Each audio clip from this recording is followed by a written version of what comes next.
परीक्षित ने पूछा है कि महाराज, हम माला लेकर के बैठते हैं अपने पूजा वाले घर में और भगवान की मूर्ति सामने रहती है और फिर भी हमें भगवान का स्मरण नहीं हो पाता, उनका चिंतन नहीं हो पाता।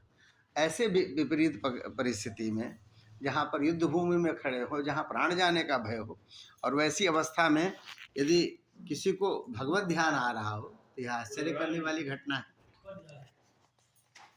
तो यदि इस बीच में यदि किसी को भगवान का स्मरण हो पा रहा है तो यह तो अद्भुत घटना है।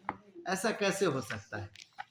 और यह कौन सा जीव है जिसको ऐसी परिस्थिति में भी भगवान का स्मरण आया? 13 अध्याय तक हमने श्रवण किया, यह पूछा उन्होंने। और ये प्रश्न जो है सो सच में अच्छे हैं। तब आपको यह समझ में आता है कि लोग अक्सर पूछ लेते हैं कि भाई भगवान और भगवान के भक्तों की संख्या। बोले महाराज, पापी तो भरे पड़े संसार में, भक्त कभी उतने नहीं रहेंगे।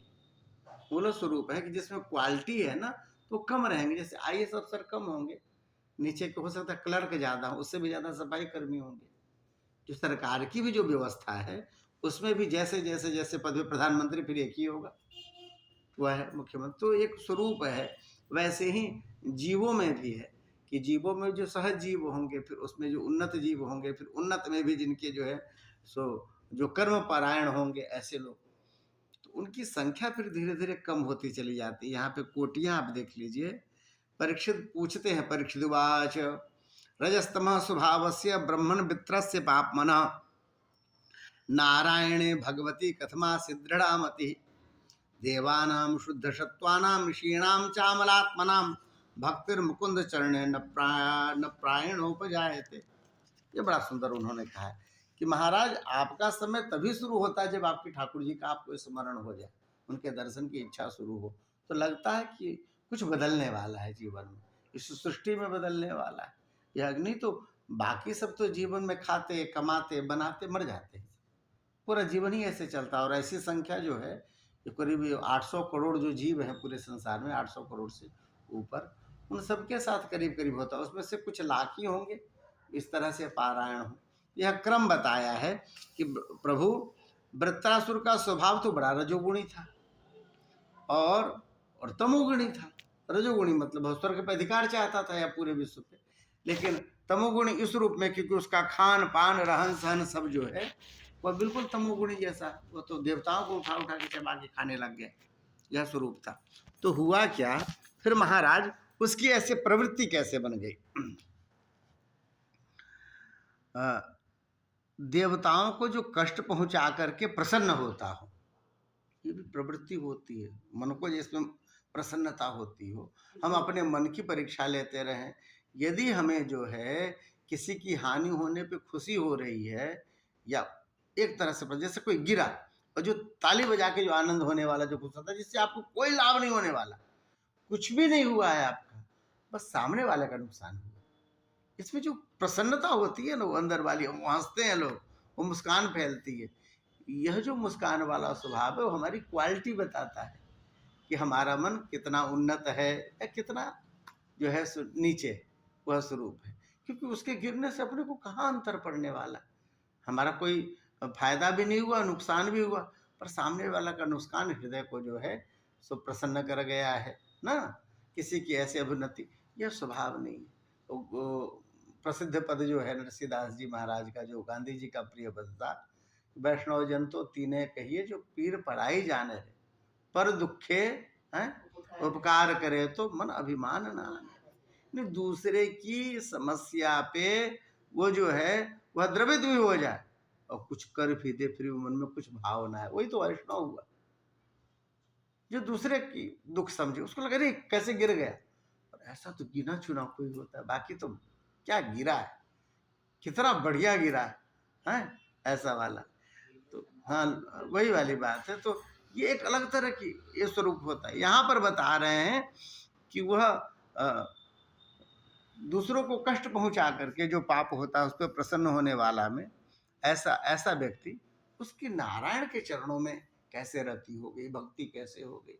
वह जो कह रहे हैं, जो ममोत्तम श्लोक जनेषु सख्यम, मुझे जो है उत्तम लोगों का संग मिले, मुझे मोक्ष नहीं चाहिए। चौथा बता धर्म अर्थ काम मोक्ष, मुझे मोक्ष नहीं चाहिए। आप जो मुक्ति जिसको समझते हो, नहीं प्रभु रहना, जन्म मरण का चक्र बना रहे तो बना रहे, क्योंकि आपकी व्यवस्था है, पाप पुण्य बनते रहते हैं आप, लेकिन हमको आप जब रखो ना इन लोग के बीच में रखो जो ठाकुर जी को प्रिय हो, जिनको ठाकुर जी प्रिय हो, दोनों ठाकुर जी के जो प्रिय हो और जो जिनको ठाकुर जी प्रिय हो वैसे लोगों के साथ रखो। उत्तम श्लोक है। हमारे एक शब्द होता है पुण्य श्लोक, पुण्य श्लोको नलो राजा, पुण्य श्लोको युधिष्ठिर, पुण्य श्लोकाच वैदेही, पुण्य श्लोक जनार्दन। जिनको प्रातः स्मरण कर सके, जिनके स्मरण करने से व्यक्ति पुण्य को प्राप्त हो जाता है, केवल नाम का उच्चारण कर लीजिए पुण्य आपको हो जाएगा। वैसा तो वैसा उस तरह का स्वरूप। तो यहाँ बता रहे हैं महाराज कि यह जो वृत्रासुर है इसका जो स्वरूप है, तो यह तो महापापी है, और यह कहता है कि मुझे जो है ऐसे लोगों के बीच में रखना। कोई राक्षस आके बैठेगा, कैसे लोग उसको बैठने देंगे? स्वरूपतः पर कहते प्रभु ऐसा करना। ये कैसे सोच रहा है महाराज, क्योंकि स्वभाव तो राजसी है। अच्छा, जिसका राजसी स्वभाव है वह कैसे कह रहा है कि जो है सो हमें परमेष्ठी सर्व का सुख नहीं चाहिए, हमें स्वर्ग का सुख नहीं चाहिए, हमें जो है ब्रह्मलोक का सुख नहीं चाहिए, न पारमेष्ठ्यम न रसाधिपत्यम, हमें जो यह भी नहीं चाहिए कि इतने बड़े जो है ये जो क्या कहते हैं पृथ्वी लोक है इसके हम एक छत्र राजा हो जाए। हाँ, अच्छा आपको बड़े योगियों में नाम हो जाए, इसके यहाँ बड़े बड़े राजा सब झुकते हैं, पर ऐसा भी नहीं चाहिए। समंजसत्वा विरहय कांक्षे ना, हमारी वही ऐसी ही बुद्धि हो, ऐसा ही विवेक हो, ऐसा ही प्रेम हो, निरंतर आप में लगी हुई बुद्धि हो। हाँ, वो जो सुनाता है उनको जो है वृत्रासुर, तो वृत्रासुर, अब ऐसा व्यक्ति आप कह रहे हैं कि ऊपर में कह भी रहा जो स्वभाव का है, और वह मना कर रहा है कि हमें सब नहीं चाहिए, हमें वह चाहिए। वैसी तन्मयता चाहिए आपकी, जैसे एक प्रेयसी का प्रेमी के प्रति होता है, प्रिया के प्रति। जैसा क्या कहते, एक गाय का बछड़े का बड़ा बढ़िया दृष्टांत है। जैसे एक छोटे से जो है जो पंख जिसके प्रकट होने वाले हैं, ऐसे जो बिल्कुल माँ के अधीन है, और हाँ स्मरण करती रहती, माँ आएगी तो मेरे मुंह में दाना डालेगी, तो उनकी जैसी तन्मयता बनी रहती, अब आएगी अब आएगी, खट हुआ लगता माँ बैठी डाली पर ना, अब तो पहुंचने वाली, ऐसी तन्मयता प्रभु हमारी आपकी। यह जो सोचने वाला व्यक्ति है, तो ये दोनों का जो है स्वरूप नहीं मिल रहा है। ये तो राक्षस पूर्णतया जो है अभक्ष खाने वाला, और उसमें भी भगवान के चरणों में सूर्य भक्ति कैसे हो गई। आप पूछेंगे ऐसा क्यों पूछ रहे हो? अब उन्होंने बताया कि हम देखते हैं देवानाम शुद्ध सत्वानाम ऋषीणाम च अमलात्मनाम, अमलात्मा विमलात्मा जो ऋषि मुनि है, जो देव हैं, जो शुद्ध सात्विक स्वरूप के हैं। देवों में भी अलग अलग स्वरूप के होते हैं, कुछ तो बड़े विकराल, कुछ राजसी प्रवृत्ति, कुछ में सात्विक प्रवृत्ति के देव, तो कुछ शुद्ध सत्वानाम ऋषीणाम च अमलात्मनाम। ऐसा स्वरूप होने के बाद भी बहुत सुंदर बता रहे, भक्तिर मुकुंद चरणे न प्रायणोपजाए थे, भगवान के चरणों में भक्ति जो है वो समझिए तो दुर्लभ है, ज्यादातर नहीं हो पाता। अच्छे अच्छे उस पर चले जाते हैं और बड़े ज्ञानी होते हैं, उनकी पहुंच बढ़िया रहती, बड़ी योगिक शक्ति होती है, पर ऐसा नहीं कि भगवान कृष्ण और राधा जी को मानते हो, नहीं मानते हो, क्योंकि उनकी रुचि योग की तरफ होगी, उनकी रुचि हो सकती है सांख्य की तरफ होगी, उनकी रुचि हो सकती है व्याकरण की तरफ। हमारे यहाँ विद्यावाल में यद्यपि बहुनाधि से तथापि पथ पठ पुत्र व्याकरणम, उनकी व्याकरण में रुचि होगी। यदि ऐसा नहीं रहता तो क्यों शंकराचार्य डांटते हैं कि जिस समय तुम्हारे सामने काल आएगा उस समय आपको जो है भगवान के नाम आपकी रक्षा करेंगे ना। हाँ, व्याकरण से कुछ नहीं होगा, नहीं रक्षति डुक्रियां करने हैं। तो वो जो है ऐसे ऐसे लोग भी जो अमलात्मा है विमलात्मा है, उनको कहीं से भी आप वो नहीं कह सकते कि, लेकिन उनकी भी रुचि नहीं जाती। फिर महाराज रजो भी संख्याता पार्थिवेरी जंतव तेसा में के चिन्हते से मनुजादय, और नीचे से आ गए महाराज, जितने बालू के कण है ना, जितने बालू के कण है उतने ही जीव होंगे संसार में। कहीं कहीं तो मधुमक्खी का छत्ता, चींटियों की अरेला ना, वो तो उससे भी ज्यादा। अभी मच्छर फिर अचानक कल से प्रकट होने लग गए ठंडी कम होने से। इन सब की संख्या ऐसा कहा कि उनकी क्या है, बता रहे हैं कि जितने धूल कण हैं उन्हीं के समान असंख्य जीव हैं। उस असंख्य जीवों में से कुछ ही मनुष्य बनते हैं, 800 करोड़ कुछ ही मनुष्य बनते हैं। और उन मनुष्य जीवों में भी कुछ ही लोग हैं जो अपना कल्याण चिंतन कर पाते हैं। बाकी तो कैसे खाएं, कैसे पिएं, कैसे घर चले हैं, कैसे व्यवस्था बने, इसमें ही रचे पुचे पूरा जीवन गुजर जाता है लोगों का। इससे ऊपर कल्याण की बात सोच भी नहीं सकते। हमारे यहाँ तो अब शुरू हो गया है, जो अयोध्या में और इसमें भीड़ लग रही है, और लोग नहीं तो फिर छुट्टियों में कम लोग जाते। उत्तर भारत में तो और कम जाते थे सब। ये तो नैनीताल वगैरह था कि थोड़े से मिडिल क्लास में भी जो ऊपर के वर्ग है वो जाते थे। सामान्य लोग तो छुट्टी में नानी गांव जाते थे, नहीं तो दादाजी के पास गांव में अपने जाते थे। कहाँ कौन नैनीताल गोवा सब जाता था। अब आपको जब भीड़ लग रही है तो आपको दिखेगा अयोध्या में भी बड़ी संख्या में बनारस भरा पड़ा है, वृंदावन भरा पड़ा है। आप जब चल रहे हैं तो रगड़ ही नहीं हो रही है, जम जा रहे हैं अपनी जगह पे, धक्के के साथ बढ़ रहे हैं जैसे जैसे हैं। ये भीड़ दिखने लग गई। तो इतने सारे जीव हैं, इतने सारे जीव होने के बाद भी उसमें से अपना कल्याण चाहने वाले, उनका इसलिए करें कि उनमें उत्कंठा तो होती नहीं कि एक बार चल के वृंदावन देखे। तो फिर अपना हिसाब किताब लगाते होंगे, टिकट वगैरह का भी, घर परिवार का, होटल का चार्ज, सब खर्चा सब जोड़ के कहते होंगे बजट में बैठ रहा है, नहीं बैठ रहा है तो चलो इस बार तो पास में जो है वहाँ पे घूम आते हैं। अयोध्या थोड़ा लंबा पड़ जाएगा, नहीं यही तो होता होगा किसी भी घर परिवार में, जैसे हम लोग के होता है किसी के। तो ब्राह्मण उनमें भी संसार से मुक्ति चाहने वाले तो विरल ही होते। संसार से जिनको मुक्ति की इच्छा हो, प्राय मोक्ष वस्तेषाम केचन वो द्विजोत्तम, कोई कोई होता है जो मुक्ति के क्या कहते हैं मुक्ति चाहता है और मुक्ति मार्ग का अनुसरण कर पाता है। बाकी सब तो फिर अच्छे पचे रहते हैं। अंतिम अंतिम तक बुद्धि बड़ी तेजी से लगी रहती है अपने घर में, परिवार में, कल्याण में, समाज में। ऐसा जरूरी नहीं कि एक ही जगह, बंधने के लिए तो लाखों जगह है व्यक्ति के, और खुलने के लिए तो केवल यही है कि भैया कहीं भी कुछ बंध जाए या खुल जाए, छोड़ना तो है ही इस शरीर को। इसके बाद ये कहीं कुछ नहीं अपना रहेगा। तो धर्म अनुगो गच्छति जीव एक, धर्म ही साथ में जाता है। यह स्वरूप जब जानते हैं तब तो ठीक है, ठाकुर जी की कृपा। तो यहाँ कह रहे हैं कि मुक्ता नाम सिद्धा नाम नारायण परायण। अच्छा, गिने चुने हैं कि मोक्ष की तरफ बढ़ते हैं, उसमें से गिने चुने हैं इस संसार के बंधन से मुक्त हो पाते हैं। अच्छा, उस मुक्त जीवों में भी अभी और ऊपर की कोटि अब जा रही है। मुक्त जीवों में भी सब नारायण परायण नहीं होते, उन्हें देहाध्यास नहीं रह जाता, संसार का ध्यास नहीं रह जाता, ओंकार और प्रणव में लग जाते हैं। नहीं, प्रणव में लग जाते हैं तो वह स्वरूप ब्रह्मलोक को जाएगा, ऋषि लोक को जाएगा। तो कहते हैं कि मुक्ता नाम भी सिद्धा नाम नारायण परायण सुदुर्लभ प्रशांतात्मा कोटि स्वपि महामुने। कहते हैं महामुने करोड़ों सिद्धों और मुक्त पुरुषों में भी गिने चुने शांत चित्त भगवान नारायण को प्रेम करने वाले,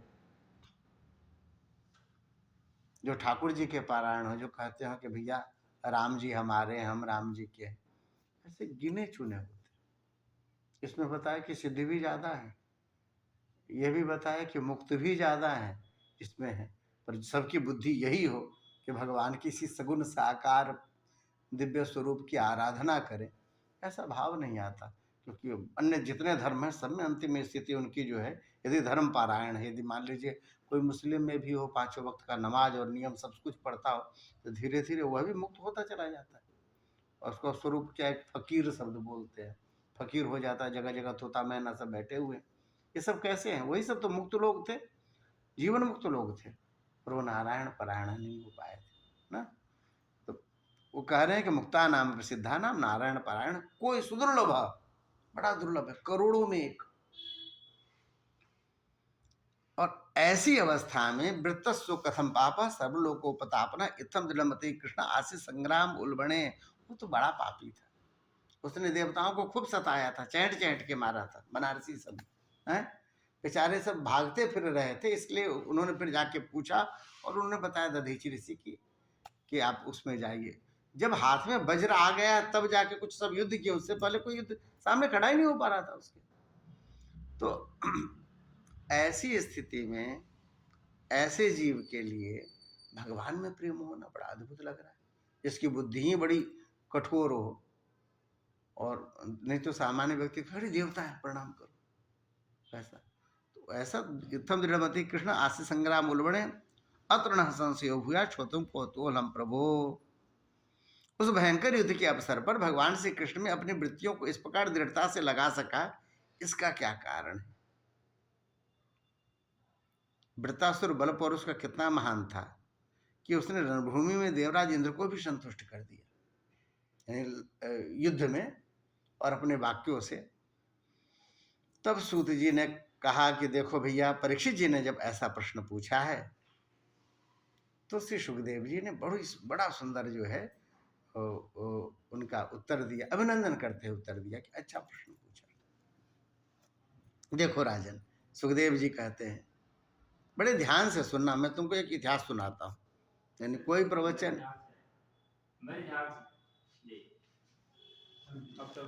जी हाँ लिस्ट है इसमें जी,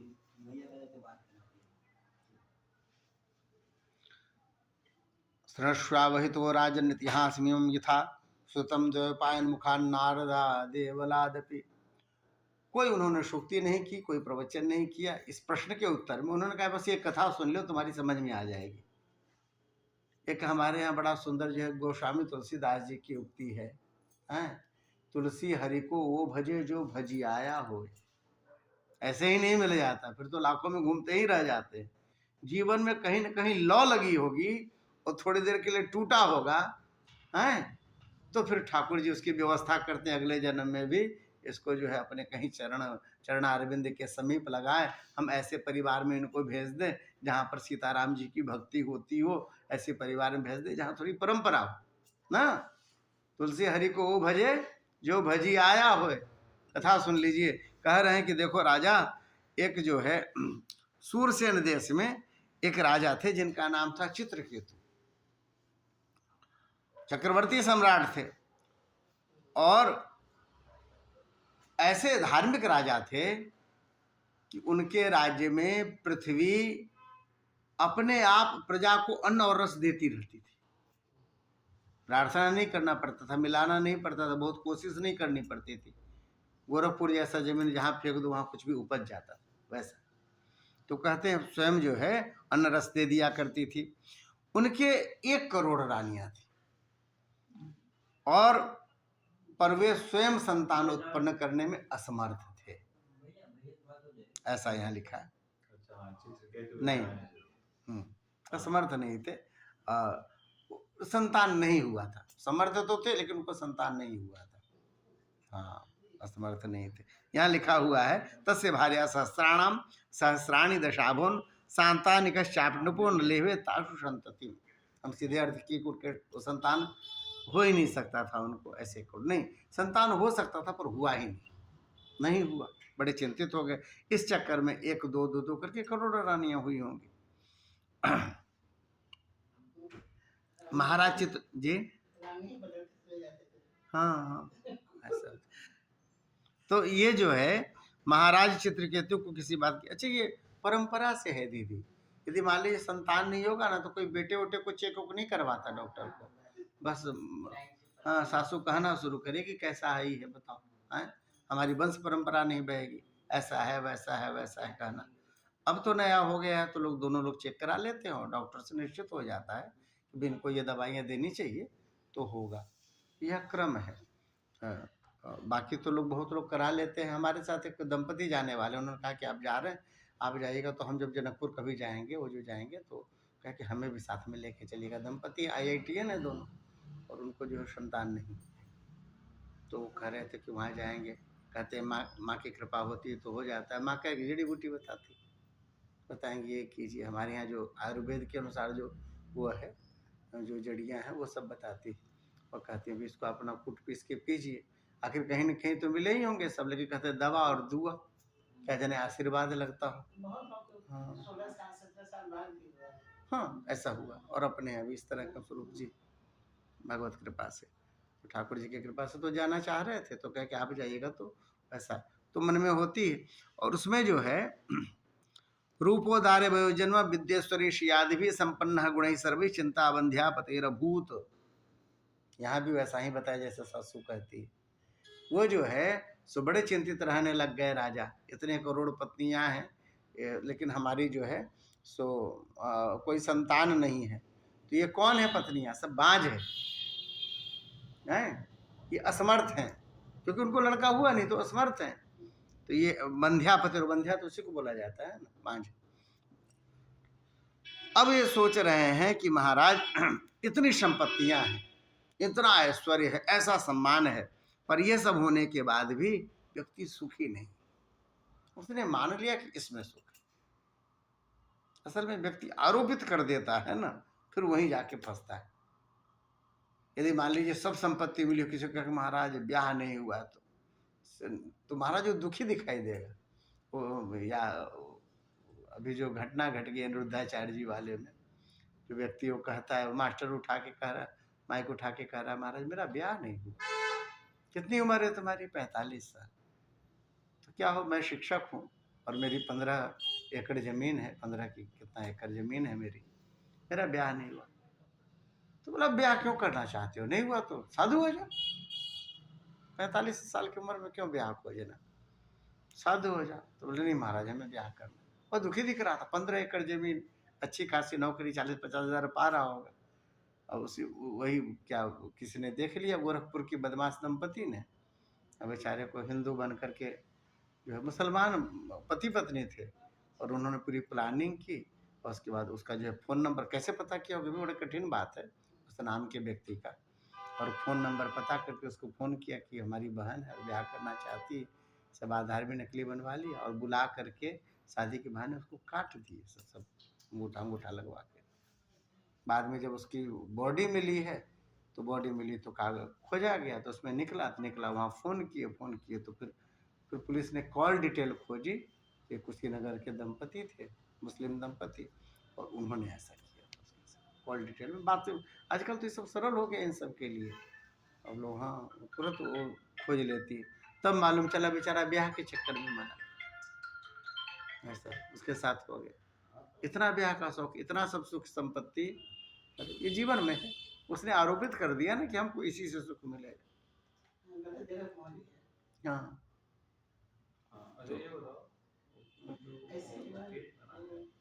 यानी उसको लिखा नहीं था ब्याह का सुख, भगवान उसको बचा बचा के रखे थे। जी जी जी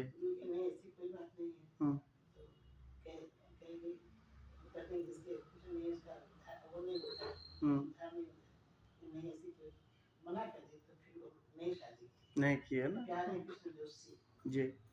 तो जी ये है भी, कहने का मतलब सबको तो लिखा नहीं रहता, और ये जो जबरदस्ती लगते हैं तो उनको बढ़िया से पीड़ा होती है। तो ठाकुर जी बचाए रखते हैं, ठाकुर जी एक तरह से उनको बचा रहे हैं उससे, और उसका सब चला गया। या कहीं भी रहता, शायद शुरू में ही ऐसा रहा होगा, भगवान उसको संभाल संभाल के रखते होंगे। तो यहाँ पर यही बात जो है वो सोचने लग गए कि महाराज इतना धन, इतनी संपत्ति, ऐसी प्रजा, ऐसा इतना परिवार मानने वाला, लेकिन पुत्र में ही सुख है, ऐसा मान करके जो है सो अपना वो होने लग गए। और जिसको हो जाता है ना, फिर उससे मालूम होता है। हमारे यहाँ आते ना जड़ी बूटी के लिए लोग, तो हम कहते दोनों में से एक ठो ले जाओ, बहुत परेशान करते हैं।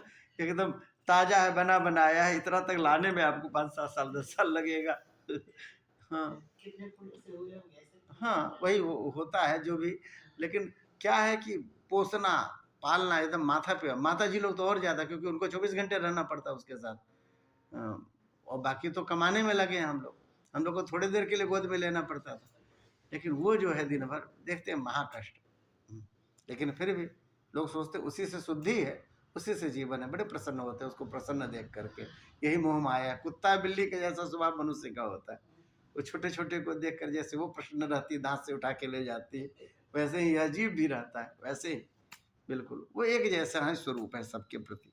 यहाँ पर बता रहे हैं कि एक दिन शाप और वरदान देने में समर्थ, ऐसा क्यों लगाया है शुरू में। तस्य के दत्त भगवान मंगिरा भगवान ऋषि लोकानुचंडेता अनुपागच्छ दिदृक्षया,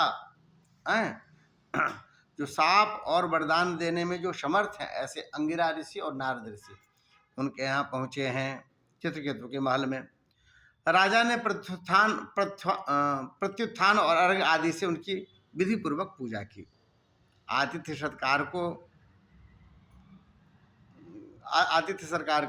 सत्कार करके जब अंगिरा ऋषि सुखपूर्वक आसन पर विराज गए, तब चित्रकेतु शांत भाव से उनके समीप आकर के बैठ गए हैं।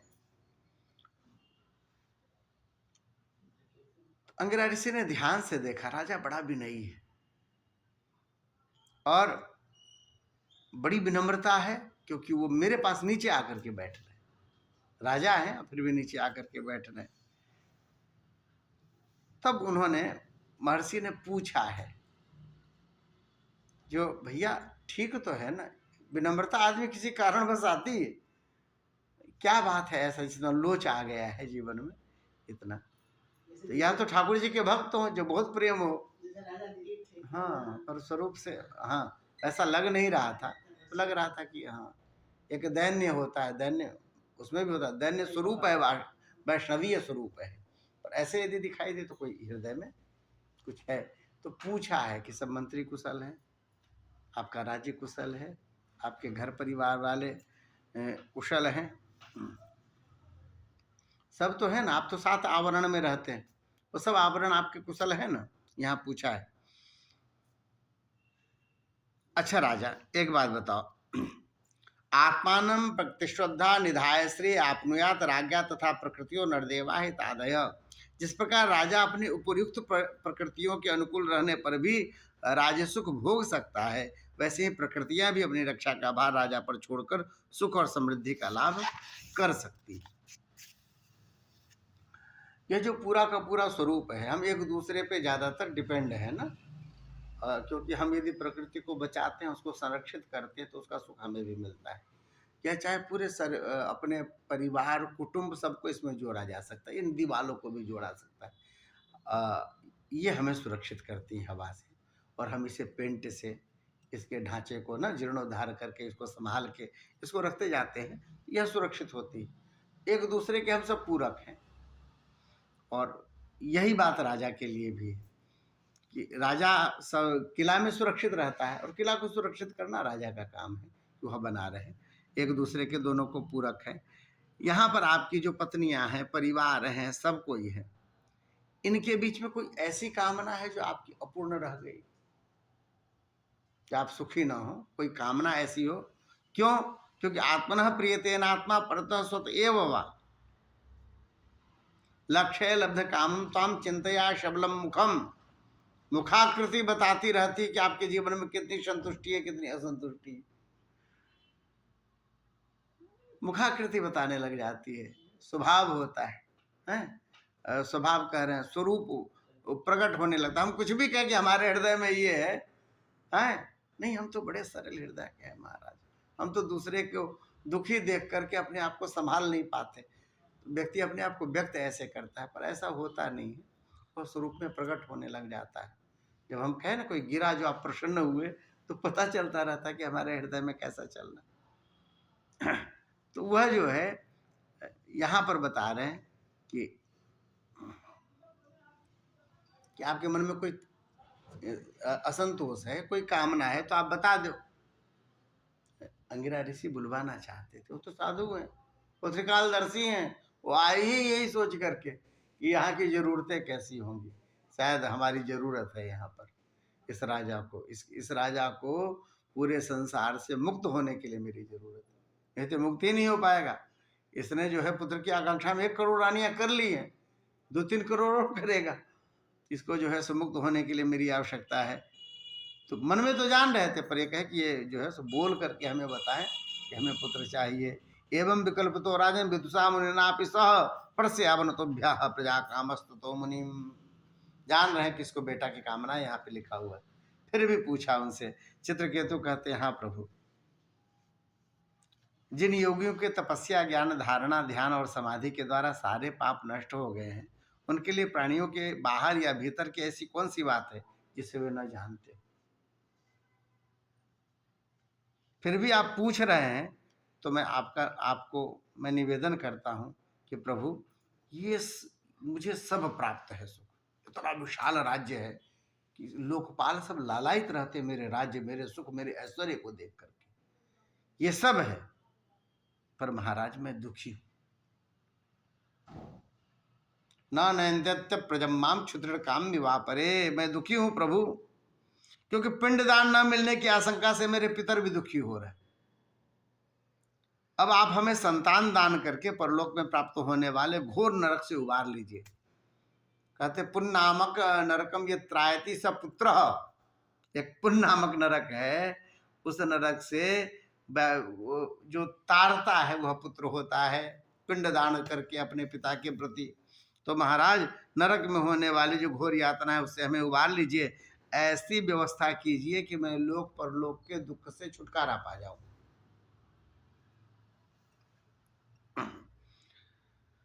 श्री सुखदेव जी कहते हैं, जब राजा ने इस तरह से प्रार्थना करी, तब सर्वसमर्थ एवं परम कृपालु ब्रह्मपुत्र भगवान अंगिरा ने त्वष्टा देवता के योग्य चरु निर्माण करके उससे उनका यजन कराया। और राजा चित्रकेतु की रानियों में सबसे बड़ी और सद्गुणवती महारानी कृतद्युति थी। महर्षि अंगिरा ने उन्हीं को यह यज्ञ का अवशेष प्रसाद पवा दिया, चरु तैयार किया और जो है यह जो है उनको दे दिया। अच्छा, और कहा कि देखो राजन, तुम्हारी पत्नी के गर्भ से एक पुत्र होगा जो तुम्हें हर्ष और शोक दोनों देगा। है ना, पूरा कार्यक्रम जान करके आए हैं कि अब इसको जो है यह विवाहों के चक्र से छुटकारा दिलाते हैं। सबसे बड़ी जो पहली वाली थी उसी को दिया उन्होंने। अच्छा, और हर्ष और शोक दोनों देगा। और यह कह करके अंगिराशी वहां से चले गए। समय अनुसार कृतद्युति ने महाराज चित्रकेतु के द्वारा गर्भ धारण किया, और जैसे कृतिका ने अपने गर्भ में अग्नि कुमार को धारण किया था, राजन, सूरसेन देश के राजा चित्रकेतु के तेज से कृतद्युति का गर्भ शुक्ल पक्ष के चंद्रमा के समान दिनानुदिन बढ़ने लग गया। बभृदे सूरसेनेश तेजसा सनकैर नृप। अच्छा, समय आने पर उनका कृतद्युति के गर्भ से एक बालक का जन्म हुआ। उसके जन्म का समाचार पाकर के सूरसेन देश की प्रजा बड़ी आनंदित हुई। और चित्रकेतु के आनंद की तो बात ही क्या कहनी, उसके तो हजारों साल से उसकी जो यही इच्छा थी कि उनके यहाँ कोई संतान हो। अच्छा, उसे स्नान करके पवित्र करते हुए फिर उन्होंने वस्त्राभूषणों से सुसज्जित हो ब्राह्मणों से स्वस्ति वाचन कराया और पुत्र का जातकर्म संस्कार कराया। उन्होंने ब्राह्मणों को सोना चांदी वस्त्र आभूषण, गांव, घोड़े, हाथी और करीब करीब 6 अर्बुद गौएं दान की। अच्छा, अर्बुद मतलब अरब, बहुत ज्यादा हो गया ना, बड़ी बड़ी संख्या हो गई। अच्छा, उदार शिरोमणि राजा चित्रकेतु के पुत्र के धन, यश और आयु की वृद्धि के लिए दूसरे लोगों को भी मुंह मांगी वस्तुएं दी, ठीक उसी प्रकार जैसे मेघ सभी जीवों का मनोरथ पूर्ण करता है। खूब बांटा उन्होंने, खूब बांटा। जीवन में ऐसी प्राप्ति हुई थी। परीक्षित, जैसे यदि किसी कंगाल को बड़ी कठिनाई से कुछ धन मिल जाता है तो उसमें उसकी आसक्ति हो जाती है, वैसे ही बहुत कठिनाई से मिले पुत्र में राजा की आसक्ति हो गई। स्नेह बंधन दिनानुदिन दृढ़ होने लग गया। जैसे जैसे बालक बढ़ा, उसका ख्याल, उसका स्वरूप, उसका लालन पालन है, उसको निहारना बढ़ता चला गया, बढ़ता चला गया पूरा का पूरा। माता कृतद्युति को भी अपने पुत्र पर मोह के कारण बहुत ही स्नेह था, परंतु उनकी 100 रानियों के मन में पुत्र की कामना से और भी जलन होने लगी। अच्छा, हाँ जी, प्रतिदिन बालक का लाड़ प्यार से पालन करते रहने के कारण सम्राट चित्रकेतु का जितना प्रेम बच्चे की माँ कृतद्युति में था उतना ही दूसरी रानियों में न रहा। तो जिसके पास बच्चा राजा उनके पास आता जाता ज्यादा। इस प्रकार एक तो वे रानियां संतान न होने के कारण दुखी थी, दूसरे राजा चित्रकेतु ने उनकी उपेक्षा कर दी। अब उनके मन में जलन हो गई। अब जलन हो गई तो क्या हुआ, सबके मन में आया कि देखो पुत्र नहीं था तो भाई कम से कम पुत्र के सहारे जी लेते। यहाँ राजा ने भी छोड़ दिया। ऐसा जीवन किस काम का। धिक प्रजाम स्त्रियम पापाम पत्युश्चाग्रे सम्मताम सुप्रजाभि सपत्नीभिर्दासी तिरस्कृताम। आपस में बात करते हैं कि अरे बहनों, पुत्रहीन स्त्री बहुत ही अभागिनी होती, पुत्र वाली सौतें तो दासी के समान उसका तिरस्कार करती हैं, और तो और स्वयं पतिदेव ही उसे पत्नी नहीं मानते। सचमुच पुत्रहीन स्त्रियां धिक्कार के योग्य हैं। ये कौन कह रही है? जिनके हृदय में ईर्ष्या है, जलन है, ऐसा कुछ है नहीं। इसको सुक्ति बना के नहीं डाला जा सकता। जो कम पढ़े लिखे मूर्ख होंगे इसी को कहेंगे ये महिलाओं की बुराई की गई, ऐसा करके ऐसा ही निकालते हैं सब मनुस्मृति में से। वो पूरा का पूरा जो है जिस संदर्भ में कहा गया उस विषय की चर्चा नहीं करते, जिस संदर्भ में कहा गया। तो यहाँ पर क्या कह रहे हैं, ऐसा सबके मन में आने लग गया, बहुत दुखी हो गई। परीक्षित, इस प्रकार वे रानी अपनी सौत के गोद भरी देखकर जलती रहती थी और राजा भी उनकी ओर उदासीन हो गए थे। फलतः उनके मन में कृतद्युति के प्रति अधिक द्वेष हो गया। द्वेष के कारण रानियों की बुद्धि मारी गई और क्या किया, जो परिणत होना था, राजकुमार को विष दे दिया।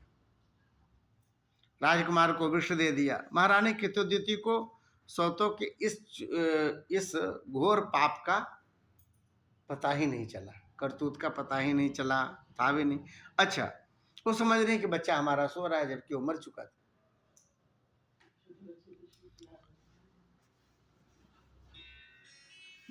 थोड़ी देर के लिए जब देखा कि बच्चा उठा नहीं है, तब उन्होंने जो है अपनी उस सेविका को, धाय को कहा कि मेरे बच्चे को ले आ।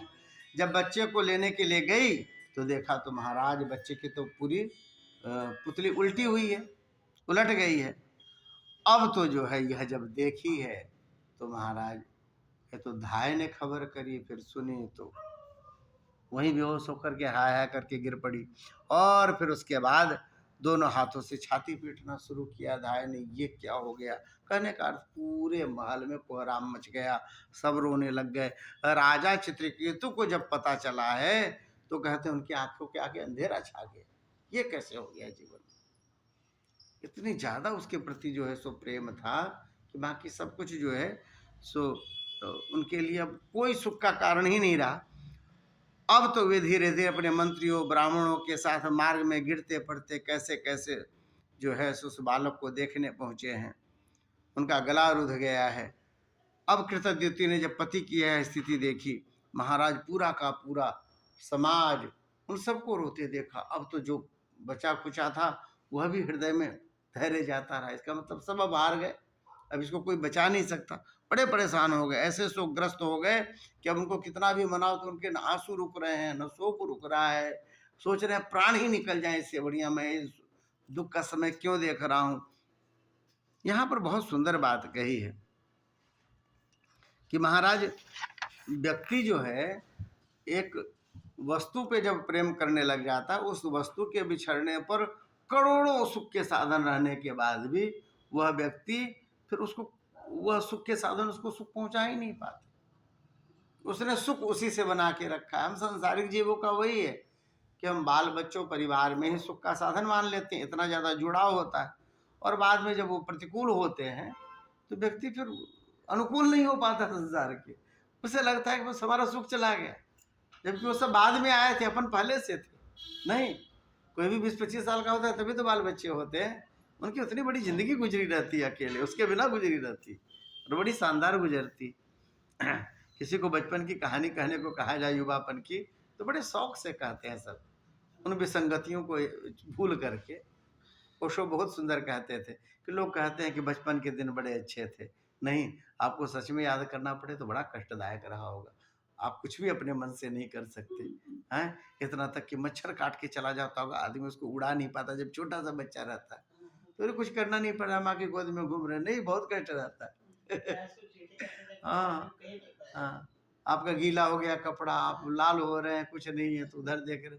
तो कहने का मतलब है कि लोग, क्योंकि दुखों के समय को याद नहीं करता है व्यक्ति, अच्छी अच्छी चीजों को याद करता है। और तब याद कर बड़ा बढ़िया समय था। अब तो ज्यादा फंस गए हम लोग, यह स्वरूप है। यहाँ पर जो है उसकी स्थिति है। रो रहा है। तम तात नारहस्य माम प्रणाम अनाथाम तख्तम विचक्ष पितरम तव शोक तप्तम।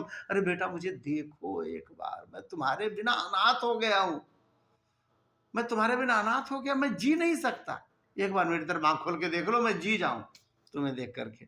ऐसा कह करके बहुत रोने लग गए हैं। बहुत कुछ पुकारा, बार बार उठ जाओ बेटा, अब उठ जाओ, चलो हो गया, जितनी घटना होनी थी हो गई, हम सब रो चुके, यदि हमें दुख देने के लिए ये समय आया है तो आप देख लो। ऐसा लगता है कि अब हमारे प्राण नहीं बचेंगे, हमारी स्थिति ऐसी है, हमारा हृदय इस रूप से धड़क रहा है कि कुछ देर में बंद हो जाएगा। अब तो उत्तिष्ठता स्वाम आह्वयन्ति निबंधन संविहर्तुम। हैं, ये सब बुला रहे हैं, राजा बुला रहे हैं, रानियां बुला रही हैं, सब बुला रहे हैं, इतने लोग मिलकर के बुला रहे हैं, बेटा अब तो उठ जाओ।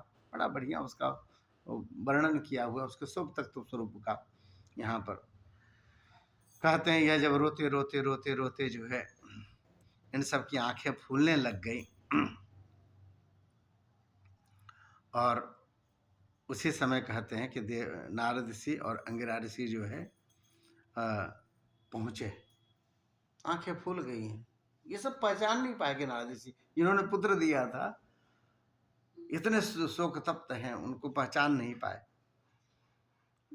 एवं कल कश्मलमापन्नम नष्ट संगम नायकम ज्ञातांगिरा नामुनि राजगाम सनार्द, वहां पहुंचे हैं और अंगिरा और देवर्षि उनको समझा रहे हैं, राजन क्यों इतना शोक कर रहे, यह संसार का स्वरूप ऐसा ही है, जिसके लिए तुम शोक कर रहे हो वह पहले जन्मों में तुम्हारा कौन था, कुछ नहीं था, और उसके तुम कौन थे, और अगले जन्म में उसका संबंध रहेगा नहीं रहेगा, पता नहीं तुम किस देश में, कहां पर, किस अवस्था में, कहां प्रकट होगे, वहां कोई दूसरी पत्नी, कोई दूसरा पुत्र, कोई दूसरा घर, ये सब तुमको मिलने वाला है, और तुम इस तरह से शोक तप्त हो रहे हो जैसे तुम्हारा सब कुछ चला गया। ये अभी अभी की बात है, 2-4 साल पहले या साल भर पहले ये मिला आपको, और आप इसके लिए ऐसे शोक संतप्त हो रहे हैं जैसे जल के वेग से बालू के कण एक दूसरे से जुड़ते और बिछुड़ते रहते, गिट्टियां सभी बाकी कहां पहाड़ से नीचे तक चली जाती, उनका स्वरूप अलग अलग हो जाता है। वैसे ही समय के प्रवाह में प्राणियों का भी मिलन और विछोह होता रहता है। राजन, जैसे कुछ बीजों से दूसरे बीज उत्पन्न होते और नष्ट हो जाते हैं, वैसे ही भगवान की माया के प्रेरित होकर प्राणियों से अन्य प्राणी उत्पन्न होते और नष्ट होते रहते हैं। देखो राजन, हम, तुम और हम लोगों के साथ इस जगत में जितने भी चराचर प्राणी वर्तमान हैं, वे सब अपने जन्म के पहले नहीं थे और मृत्यु के पश्चात नहीं रहेंगे। इससे सिद्ध है कि इस समय भी उसका अस्तित्व तो नहीं है, क्योंकि सत्य वस्तु तो सब समय एक सी ही रहती, ये तो बदलता रहता, संसार का स्वरूप ही है, इसलिए ब्रह्म सत्यम जगन मिथ्या बोलते, असत्य स्वरूप है इसका। अच्छा, भगवान ही सब प्राणियों के अधिपति हैं, उनमें जन्म मृत्यु आदि विकार बिल्कुल नहीं है, उन्हें न किसी की इच्छा है और न अपेक्षा है, वे अपने आप परतंत्र प्राणियों की सृष्टि कर लेते हैं और उनके द्वारा अन्य प्राणियों की रचना, पालन तथा संहार करते हैं। ठीक वैसे ही जैसे बच्चे घर घरौंदे खेल खिलौने बना बनाकर बिगाड़ते रहते, वही स्वरूप संसार का है। अच्छा राजन, जैसे एक बीज से दूसरा बीज उत्पन्न होता है, वैसे ही पिता के देह द्वारा माता की देह से पुत्र की उत्पत्ति होती है। पिता, माता और पुत्र जीव के रूप में देही हैं और बाह्य दृष्टि से केवल शरीर। उनमें देही जीव घट आदि कार्यों में पृथ्वी के समान ही नित्य है। राजन, जैसे एक ही मृत्तिका रूप वस्तु में घटत्व और जाति और घट आदि व्यक्तियों का विभाग केवल कल्पना मात्र है, उसी प्रकार यह देही विभाग भी अनादि एवं अविद्या कल्पित हैं। देखिए, अनित्य होने के कारण यह जो शरीर है यह असत्य है, और शरीर असत्य होने के कारण उनके भिन्न भिन्न अभिमानी भी असत्य हैं। अच्छा, त्रिकालाबाधित सत्य भी जो एकमात्र परमात्मा ही है, त्रिकालाबाधित सत्य तो एकमात्र ही परमात्मा है, अतः शोक करना किसी प्रकार भी उचित नहीं है। उनके कहने का यह भाव है। हाँ, वो आत्मा हो गया। हाँ, तो वो भी जो है नहीं, आत्मा जो हो गया, हाँ, वह भी प्रकट है, पर वो पूर्णतया जो है सो वह भगवान का स्वरूप नहीं न है। आत्मा परमात्मा बोलते हैं, हाँ, एक परमात्मा अलग है जिसको दृष्टा बोलते हैं, है ना। आत्मा जो है इसमें से जीव वह निकलता है, फिर दूसरे स्वरूप में वह फिर जाके अवस्थित हो जाता है, पर वह ब्रह्म नहीं होता। ब्रह्म और जीव के बाद देह है, और फिर देही, तो देही का वही स्वरूप हुआ। इसका मतलब वह भी जो है असत्य है, उसका उसका स्वरूप नहीं बदलता, लेकिन फिर भी वह असत्य है क्योंकि वह हर समय नहीं रहता। एक भगवान ही है जो हर समय एक जैसे रहते हैं, जो दृष्टा होते हैं। महर्षि अंगिरा ने जब यह सब कहा है, चित्रकेतु जो है यहाँ पर कह रहे हैं कि प्रभु आप परम ज्ञानवान और महान हैं, और आप अवधूत वेश में छुपे हुए कोई महान व्यक्ति हैं जो हमारे पास आए हैं प्रभु।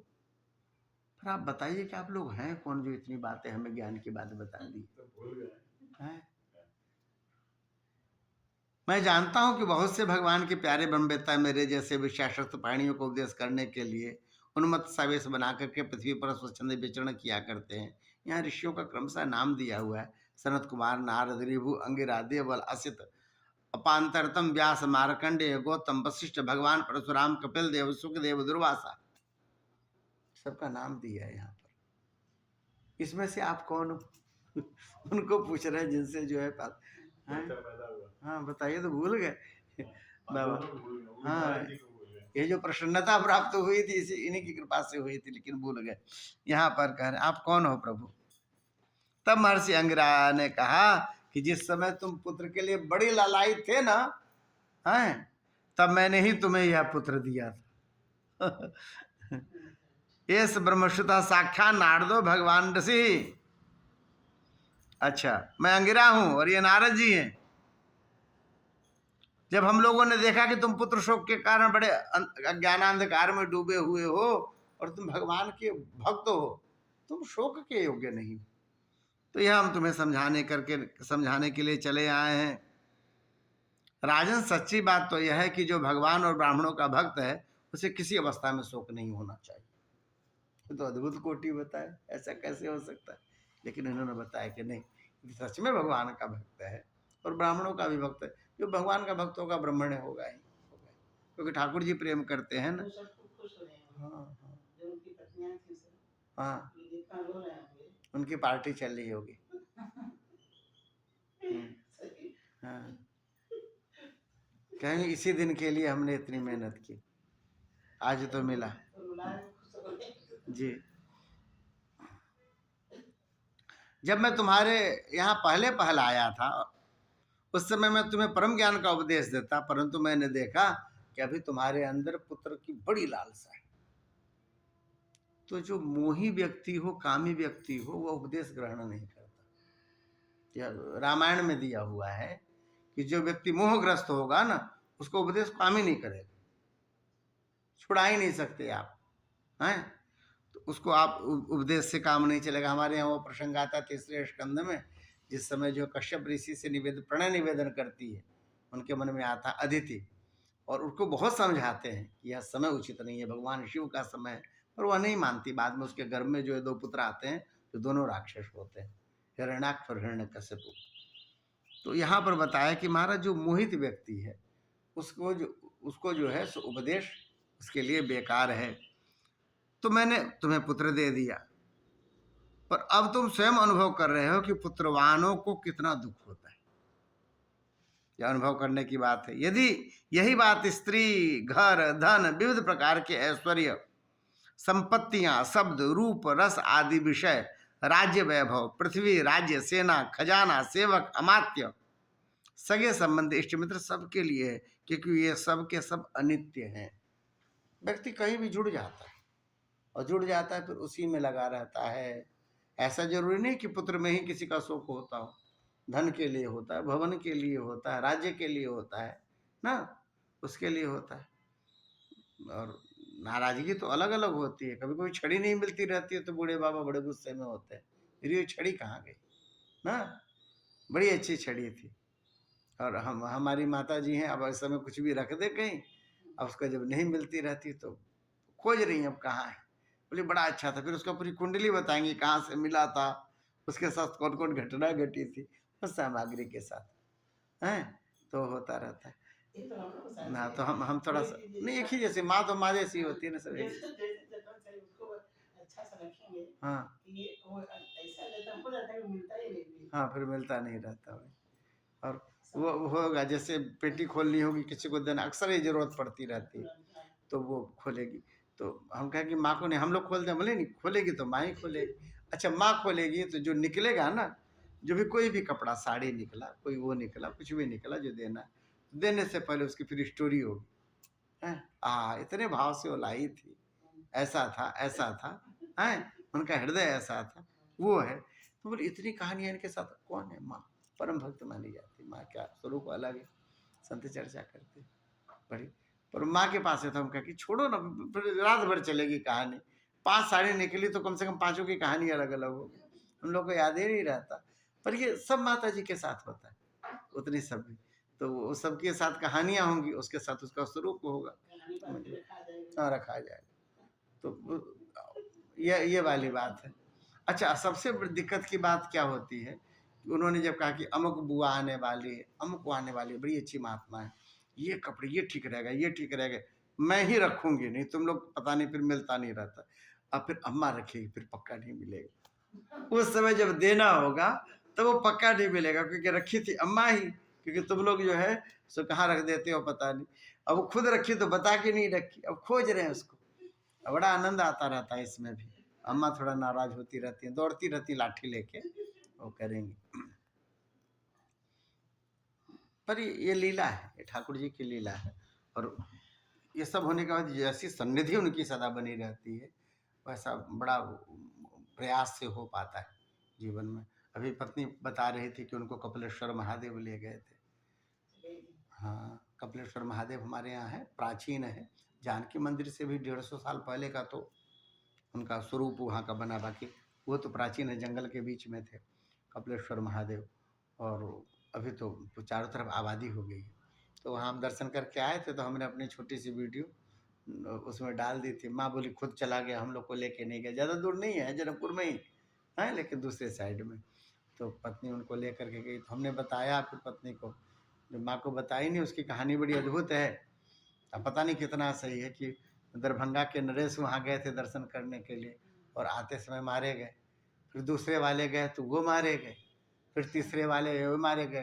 किंवदंती ऐसी भी है, अब तो रिकॉर्ड में देखना पड़ेगा कि नेपाल के नरेश उस उनका दर्शन करके जब वापस लौटे थे, तो कुछ दिन बाद वो घटना घटी, सब लोग साफ हो गए। वैसी घटना। तो लेकिन वैसी उसने लिखी थी जो उस पर राज परिवार की दरभंगा, तो बोली मैं भी गई हूँ, दर्शन करके आई। मतलब ये नहीं दर्शन करना छोड़ दे, बाबा है, जीना मरना तो सबका स्वरूप है। पर उनके साथ ऐसी ऐसी घटना घटी है, कितने जंगल में थे और राजा वहाँ से सदल बल जाते थे दर्शन करने के लिए। बड़ा स्वरूप था। बोले अम्मा गई है, अम्मा को बताना कि वहाँ जो गए सो राजा लोग चले गए। बाप रे, प्राण है किशोर जी हमारे, प्राण है। उसी से हम सब लोग स्पंदन करते हैं, जैसे नहीं इस बालक में जैसी बुद्धि लगी थी, वैसे हम लोग के लिए तो वही माई बाबू धन है, माई बाबू ही सब कुछ। हाँ, हम लोग सब लोग मुँह ही देखते रहते चारों तरफ से अम्मा का। हाँ जी। हाँ हाँ आए? हाँ हाँ जी, किसी को नहीं। वो दामाद उमाद थे या भाइयों के बेटे बच्चे रहे होंगे। हाँ, उनका पूरा परंपरा खत्म हो गया राजा का। भाइयों के जो उनके भाई रहे होंगे ना, तो भाइयों के जो बच्चे रहे होंगे उन लोगों ने दावा किया होगा। मिला तो जरूर है ट्रस्ट को, क्योंकि ट्रस्ट, हाँ ट्रस्ट को मिला है वापस, लेकिन गिना चुना। यही ऐश्वर्य होता, अपने जीवन का कमाया 60-70 साल में। राजा को जिस समय राज्य मिला था इनको, उस समय जो है सो वो कर्जा में था, क्योंकि जितना कर देना था वो कर भी बकाए थे और यहाँ कुछ था भी नहीं। और उन्होंने जब राज्य फिर से संभाला, तो करीब 500 साल पुरानी गद्दी, 1500 कुछ से वो गद्दी कंटिन्यू इस परिवार के पास थी। तो वो जो है सो उन्होंने फिर संभाला, और उसके बाद इतना पर्याप्त धन हुआ कि पूरे भारत या बाहर में यूरोप में भी कोई चीज़ जब नीलामी होती थी, तो राजा की बोली, हाँ राजा की बोली सबसे ज़्यादा लगाई जाती थी। सुना हाँ हाँ दीदी, लेकिन उसके पीछे दूसरी बात भी है, जानती हैं क्या है? उसके पीछे दूसरी बात है कि उस समय जो ट्रस्टीगण थे उन्होंने दिया, और इस यह सोच करके दिया था कि हमें जो राज्यसभा का सदस्य मिल जाएगा, ये सब मिल जाएगा। और उनके जो राजा तो थे नहीं उस समय, राजा जा चुके थे, तो बाकी लोगों ने जो दिया ट्रस्टियों ने मिल करके इस आशा से दिया, फिर हुआ नहीं। ये जो प्रथम संविधान सभा थी अपनी, जिसमें अम्बेडकर ने बनाया, उसमें राजा भी उसमें एक सदस्य थे, दरभंगा अंग्रेज। तो वो अपने समय उनकी अच्छी ख्याति थी। और दरभंगा एक वो है, दरभंगा जिला है, हाँ जी, नेपाली मानेंगे। वो है आपके चाची की मम्मी जी, मामा जी, उनके भाई दरभंगा के, दरभंगा बिहार में। हाँ बिहार में है उसकी, हाँ उसकी सीमाएं जो है नेपाल तक लगेंगी, वहाँ से मतलब 50 और झारखंड से दीदी, जैसा गोरखपुर, जैसा गोरखपुर है, इसकी सीमा नहीं, 90 किलोमीटर बाद वो है, सुनौली है। और पास में 40-50 किलोमीटर पे भी कोई सीमा है, सिम हुई है दरभंगा का भी। दरभंगा से हम लोग उतर करके जाते हैं सीधे वहाँ, सीमा तक की बस खड़ी रहती। अब शायद दरभंगा उसमें है, झारखंड में है क्या? नहीं बिल्कुल नहीं, बहुत दूर है, झारखंड से बहुत दूर है। बिहार, बिहार पूर्णतया बिहार, मिथिला क्षेत्र, हाँ मिथिला क्षेत्र है, वहाँ के राजा वो थे। और दरभंगा के बाद दूर है वहाँ से देवघर है, उधर झारखंड, देवघर के बाद वो, यानी वो जो बाबा धाम है, बैद्यनाथ धाम, वो झारखंड में। मम्मी जी में है, एक मामा जी वहाँ दरभंगा में। आप लोग के होंगे बहुत सारे, क्योंकि अब आपकी जाति वहाँ पे है ना। हाँ, कर्ण कायस्थ भी और सीधे कायस्थ भी बड़ी संख्या में, ये संपन्न वर्ग है। और हमारे भी काफ़ी परिचित लोग हैं उसमें। कारण क्या है कि इस वैष्णवीय परंपरा में बहुत सारे हैं, इसके कारण परिचित हो गए लोग। वहाँ पे दरभंगा में भी हमारी बहुत ठाकुर जी के पास से कथा हुई है वहाँ पे। इन लोग के बीच में जो कर्ण कायस्थ के मूल है सुंदरपुर, वहाँ बड़ी संख्या में लोग, और 400 साल पुराने लोग हैं, 500 साल पुराने, क्योंकि उनका मूल ही सुंदरपुर है, इतना पुराना फैमिली ट्री। हाँ जी जी, तो हाँ जी, तो विस्थापन जब इतना सारा है हमारे बिहार में, उसमें यदि परंपरा से आप एक जगह पे इतने समय से हैं तो बहुत बड़ी बात लगती है। हमारे विस्थापन बहुत ज़्यादा है ना, बाढ़ के कारण, समस्याओं के कारण, आर्थिक कारणों से, जैसे गोरखपुर वाले पूरी दुनिया में मिलते, खूब विस्थापन है। तो यहाँ पर कह रहे हैं, हम लोग कथा के क्रम में आ जाए जी। यहाँ पर समझाया उन्होंने कि यह सब कुछ भी जो मिलता है वो बिछुड़ता है, संसार का स्वरूप है, इसके लिए शोक नहीं मनाना चाहिए।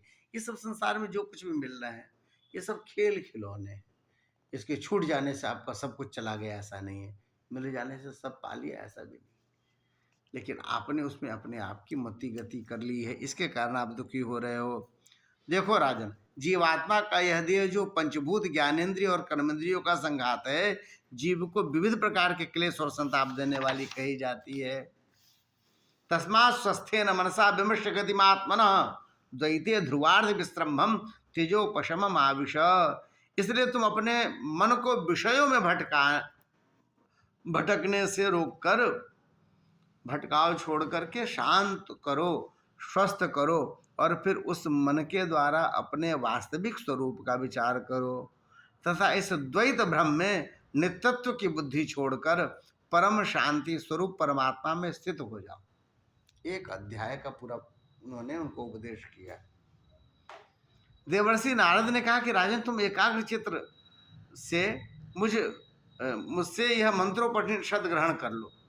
इसे धारण करने से 7 रात में ही तुम्हें भगवान संकर्षण का दर्शन हो जाएगा। अच्छा, प्राचीन काल में भगवान शंकर आदि ने श्री संकर्षण देव के ही चरण कमलों का आश्रय लिया था। इससे उन्होंने द्वैत भ्रम का परित्याग कर दिया और उनकी उस महिमा को प्राप्त हुए जिससे बढ़कर तो कोई है ही नहीं, समान भी नहीं है। हाँ हाँ हाँ जी, तुम भी बहुत शीघ्र ही भगवान के उसी परम पद को प्राप्त कर लोगे। अभी हम लोग पंचम स्कंद से आगे आए हैं। पंचम स्कंद में भगवान शिव ही तो करते हैं, संकर्षण देव की स्तुति वहाँ पर। तो यही बताया है कि उन्होंने प्राप्त किया था, वो 7 दिनों में आप इसको प्राप्त कर सकते हो, ऐसा उन्होंने चित्रकेतु को कहा। चित्रकेतु का वैराग्य तथा संकर्षण देव के दर्शन, यह अध्याय का नाम है। इसमें जो आएगा क्रम आए संकर्षण हाँ जो है, शेषनाग जी को कहा जाता है। शेषनाग जी के अवतार हैं बलराम जी, उनको संकर्षण कहा जाता है। लक्ष्मण जी भी हाँ लक्ष्मण जी हाँ को कहा नहीं जाता, हम्म, कहा जा सकता है, कहा नहीं जाता। कहते हैं कहते हैं। जी। देवर्षि नारद ने मृत राजकुमार के जीवात्मा को शोकाकुल स्वजनों के सामने प्रत्यक्ष बुला करके कहा है। श्री सुखदेव जी कहते हैं कि परीक्षित, जब इन्होंने देखा कि राजा सुन ही नहीं रहा, तब उन्होंने उस जीवात्मा को बुलाया। दर्शित्वेति होवाचा ज्ञाति नाम अनुशोचताम। हाँ, उन्होंने जो है सो बुला करके कहा, देवर्षि नारद ने कहा, जीवात्मन पश्य भद्रम ते मातरम पितरम चते। हे जीवात्मा, देखो ये तुम्हारे माता है और पिता है। सुहृदो बांधवस्तप्ता सुचा त्वत्कृत याभिसम। अरे तुम्हारे लिए रो रो करके इनकी आंखें फूल रही हैं, हृदय संतप्त है महाराज। आपके जितने देखो, जहां तक आपकी नजर जा रही है, सब रोते भी लगते दिख रहे। इतने लोगों को रुला करके तुम चले गए। कले ब्रह्म समावेश्य अब तुम अपने शरीर में पुनः वापस लौट जाओ। इतनी बात उनके सामने राजा के कहे, किसको है, भोक्ष भोगान प्रतिपत्तान दृष्टा निपासनान। अरे भैया, तुम शरीर में लौट जाओ, जब भी शरीर जीवित हो जाएगा। तुम नाना प्रकार के भोग हैं, तुम राजा के राजकुमार हो, भोगते हुए बाद में पिता की गादी पर बैठोगे। ऑफर है, इतना सब समझाया। जीववाच कस्मिन् जन्मन्यमी मह्यम पितरो मातरो भवन। जीव सामने हुआ माता पिता के। अच्छा ठीक है, आप हमारे माता पिता हैं, आप अपना एड्रेस करेक्ट कीजिए कि आप हमारे किस जन्म के माता पिता हैं। मैं अपने कर्मों के अनुसार देवता, मनुष्य, पशु, पक्षी आदि योनियों में न जाने कितने जन्मों से भटक रहा हूं। उनमें से ये लोग किस जन्म में मेरे माता पिता हुए? विभिन्न जन्मों में सभी एक दूसरे के भाई, बंधु, नाती, गोती, शत्रु, मित्र, मध्यस्थ, उदासीन और द्वेषी होते रहते हैं। हो सकता है पिछले जन्म में जो आपकी पत्नी हो, इस जन्म में आपकी बेटी बन के आई हो, आपकी पोती बन के आई हो। ये भी हो सकता है। कई कई बार जो बहुत ज्यादा अपने घर में व्यक्ति उलझा हुआ रहता है, तो उसी परिवार में दोबारा जन्म ले लेता है। तो ऐसा जो हम अपने यहाँ अम्बरीश भैया की कथा सुनाते थे, जो दादाजी थे, वही जो है अपने पोते के रूप में जन्म ले लिए, पर पोते के रूप में। तो वैसे में जन्म लिए, तो जब जन्म लिए तब उसमें जो उनकी जो पुत्रवधू थी, उसमें वधू दिखाई देता था, तो दूध पानी नहीं करते थे। हाँ, तो देखे ही नहीं, जब भी गोद में आया तो रोने लग जाए, तो फिर दूसरे की गोद में चले जाए। सब बड़े चिंतित हुए, फिर बाबा के पास आए, तब बाबा ने बताया कि वही बाबा इनके जो पहले वो थे। तो लोगों ने ऐसे ही कहा कि साधु, बाद में जब धीरे धीरे हुए बड़े, तब वो जो उनके स्वरूप में जो है सो बदलाव आया, तब उन्होंने कहना शुरू किया कि कौन हो। उन्होंने बताया, मैं तो साधु, मेरा नाम ये है। तो लोगों ने समझा कि किसी ने रटा दिया, अड़ोस पड़ोस वाले ने। हैं, तो मुझे कहाँ रहते थे? तो बोले, मैं अयोध्या में रहता था, घर छोड़ के गया था, तो मैं अयोध्या चला गया था। अयोध्या चले गए तो घर परिवार के प्रति वहाँ से वो रह गया होगा कुछ, तो मन में। हाँ, तो वहाँ रहते थे। तो लोगों को मैं चलो अयोध्या में, अयोध्या लेके वो लड़का अपने आप आगे आगे चल करके फिर उस आश्रम में पहुँचा, फिर वो कमरे में पहुँचा। फिर उन्होंने, अमरीश भैया हैं ही वही, और उन्होंने फिर आरमल्या खुलवाई, बताई वहाँ पे एक किताब रखी है मेरी। हाँ, वो तब लोगों ने देखा तो बाबा के पास, बोले, बाबा तो साधु हैं। धीरे धीरे वो बड़े बड़े जैसे जैसे हुए तो भूल गए, पर पिछले जन्म की उनको स्मृति थी। तो फिर वो लोग फिर यहीं बाबा के पास रखने लग गए, रहने लग गए बाबा के पास, रहने लग गए। तो रहे फिर वो पूरे छात्र जीवन में यहीं संस्कृत पढ़ने लग गए, बाबा के पास सेवा में रहते थे। तो उसी समय किसी ने फार्म भर दिया था उसमें, सेना वाले में, जो वो होता है पंडित होते हैं जो सेना में, तो सेम भर दिया था, उसमें दौड़ गया, हो भी गया उनका, जबकि इसमें बहुत लालायित नहीं थे। तो बोले, अब हो जा, तो चले जाते हैं। तो बाबा चले गए, फिर उसमें चले गए। अब रिटायर्ड हो गए, आते जाते हैं। वो स्वभाव वही है साधुओं वाला। साधुओं का तो रुक्ष रुक्ष स्वभाव होता है, बहुत मधुर नहीं होते हैं। वो जो त्यागी साधुओं को आता है, जो बोलते हैं तो डर लगता है, वैसा ही वाला। लेकिन है भैया है अच्छे, हमारे प्रति स्नेह रहता है उनका। कि हम भागवत पाठ करते हैं, वो भी करते हैं भागवत, इसलिए यहाँ पर बता रहे हैं कि उन्होंने जो है सो हमारी भिन्न भिन्न योनियों में हमारा जन्म हो चुका है। जैसे सुवर्ण आदि क्रय विक्रय की वस्तुएं एक व्यापारी से दूसरे व्यापारी के पास जाती आती रहती है। अब किसी ने कुछ बनाया, किसी ने कुछ बनाया, सोना वही है। अब आप खोजते चले कि हमारा झुमका कहाँ है, वो तो वहां बिस्कुट बना के डाल दिया। बिस्कुट फिर टूटा है तो कहीं गिन्नी बन के चली गई है, गिन्नी फिर टूटा है तो पता नहीं कहाँ कुवैत चला गया होगा सिकड़ी बन करके। तो बार बार उसके स्वरूप बदले पर सोना वही था। हमारी वही गति है। तो पदार्थों का संबंध भी मनुष्यों के साथ स्थायी नहीं होता, क्षणिक होता है। और जब तक जिसका जिस वस्तु से संबंध रहता है तभी तक उसकी उस वस्तु से ममता भी रहती है। जीव नित्य और अहंकार रहित है। वह गर्भ में आकर जब तक जिस शरीर में रहता है तभी तक उस शरीर को अपना समझता है। हम भले ही पुकारे, जो हमको छोड़ता है वह जमीन जैसे भूमि आपको छोड़ देगी, फिर आप कहें हम यहाँ पे रहते थे, कुछ नहीं होता। भूमि में स्फुरना नहीं होती, वहां कोई दूसरा बन गया रहता, भूमि उसको अपना मानने लग जाती।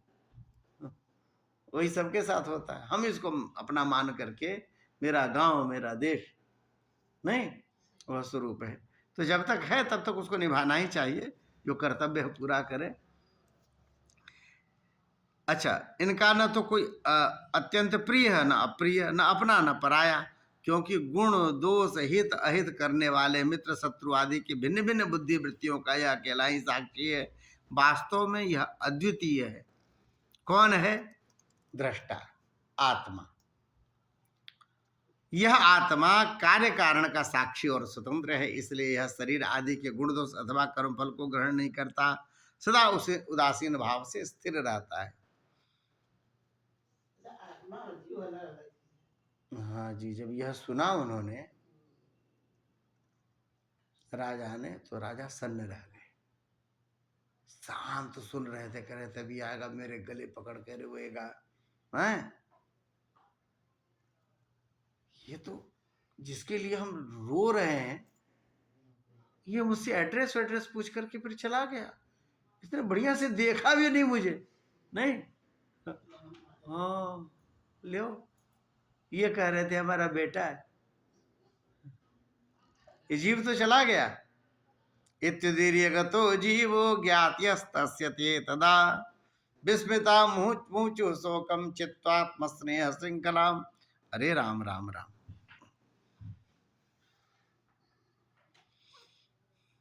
मैं इसलिए रो रहा था, उन्होंने दोनों आंखें पोंछी, अपने आप को संयत किया। इतना भयानक मोह होता है जीव को, सामने वाले को फिक्र ही नहीं है। अब मैं रोया चला जा रहा हूँ। फिर उन्होंने उस लड़के का सब और कार्य करा। अभी तो पूरा सुरक्षित रखा हुआ था, इसमें से उठेगा, उठ करके मुझे गले लगाएगा। हो गया, सबके यहाँ पूर्ण की। और कहते हैं निहत्य ज्ञाति और ज्ञातिर देहम कितोचिता क्रिया तत्जुर्दुष्यम स्नेहम शोक मोह भयार्थिदम। वह जो स्नेह होता है, स्नेह का मूल स्वरूप क्या है? इस स्नेह के कारण व्यक्ति क्या होता है? शोक को पाता है, मोह को पाता है, भय को पाता है। यदि अपना घर बालक कहीं बाहर गया हुआ हो, यह नहीं सोचेंगे बड़ा बढ़िया, मन में चिंता होती है कहीं गिर ना गया हो, कहीं चोट ना लग गई है, कहीं कुछ ना, ऐसा करके तो व्यक्ति भय से हर समय ग्रस्त रहता है स्नेह के कारण।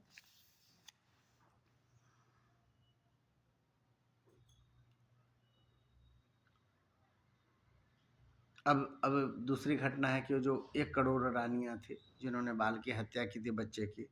अब उनके मन में जो है, अब जाके समझ में आया जब इस जीव ने ऐसी बात कही, अरे राम राम, मैंने इतने के लिए जो है इतना बड़ा पाप कर दिया, अब इसका प्रायश्चित कैसे हो? तो अंगिरा ऋषि ने उन सब का जो है प्रायश्चित ब्राह्मणों के द्वारा प्रायश्चित करवाया।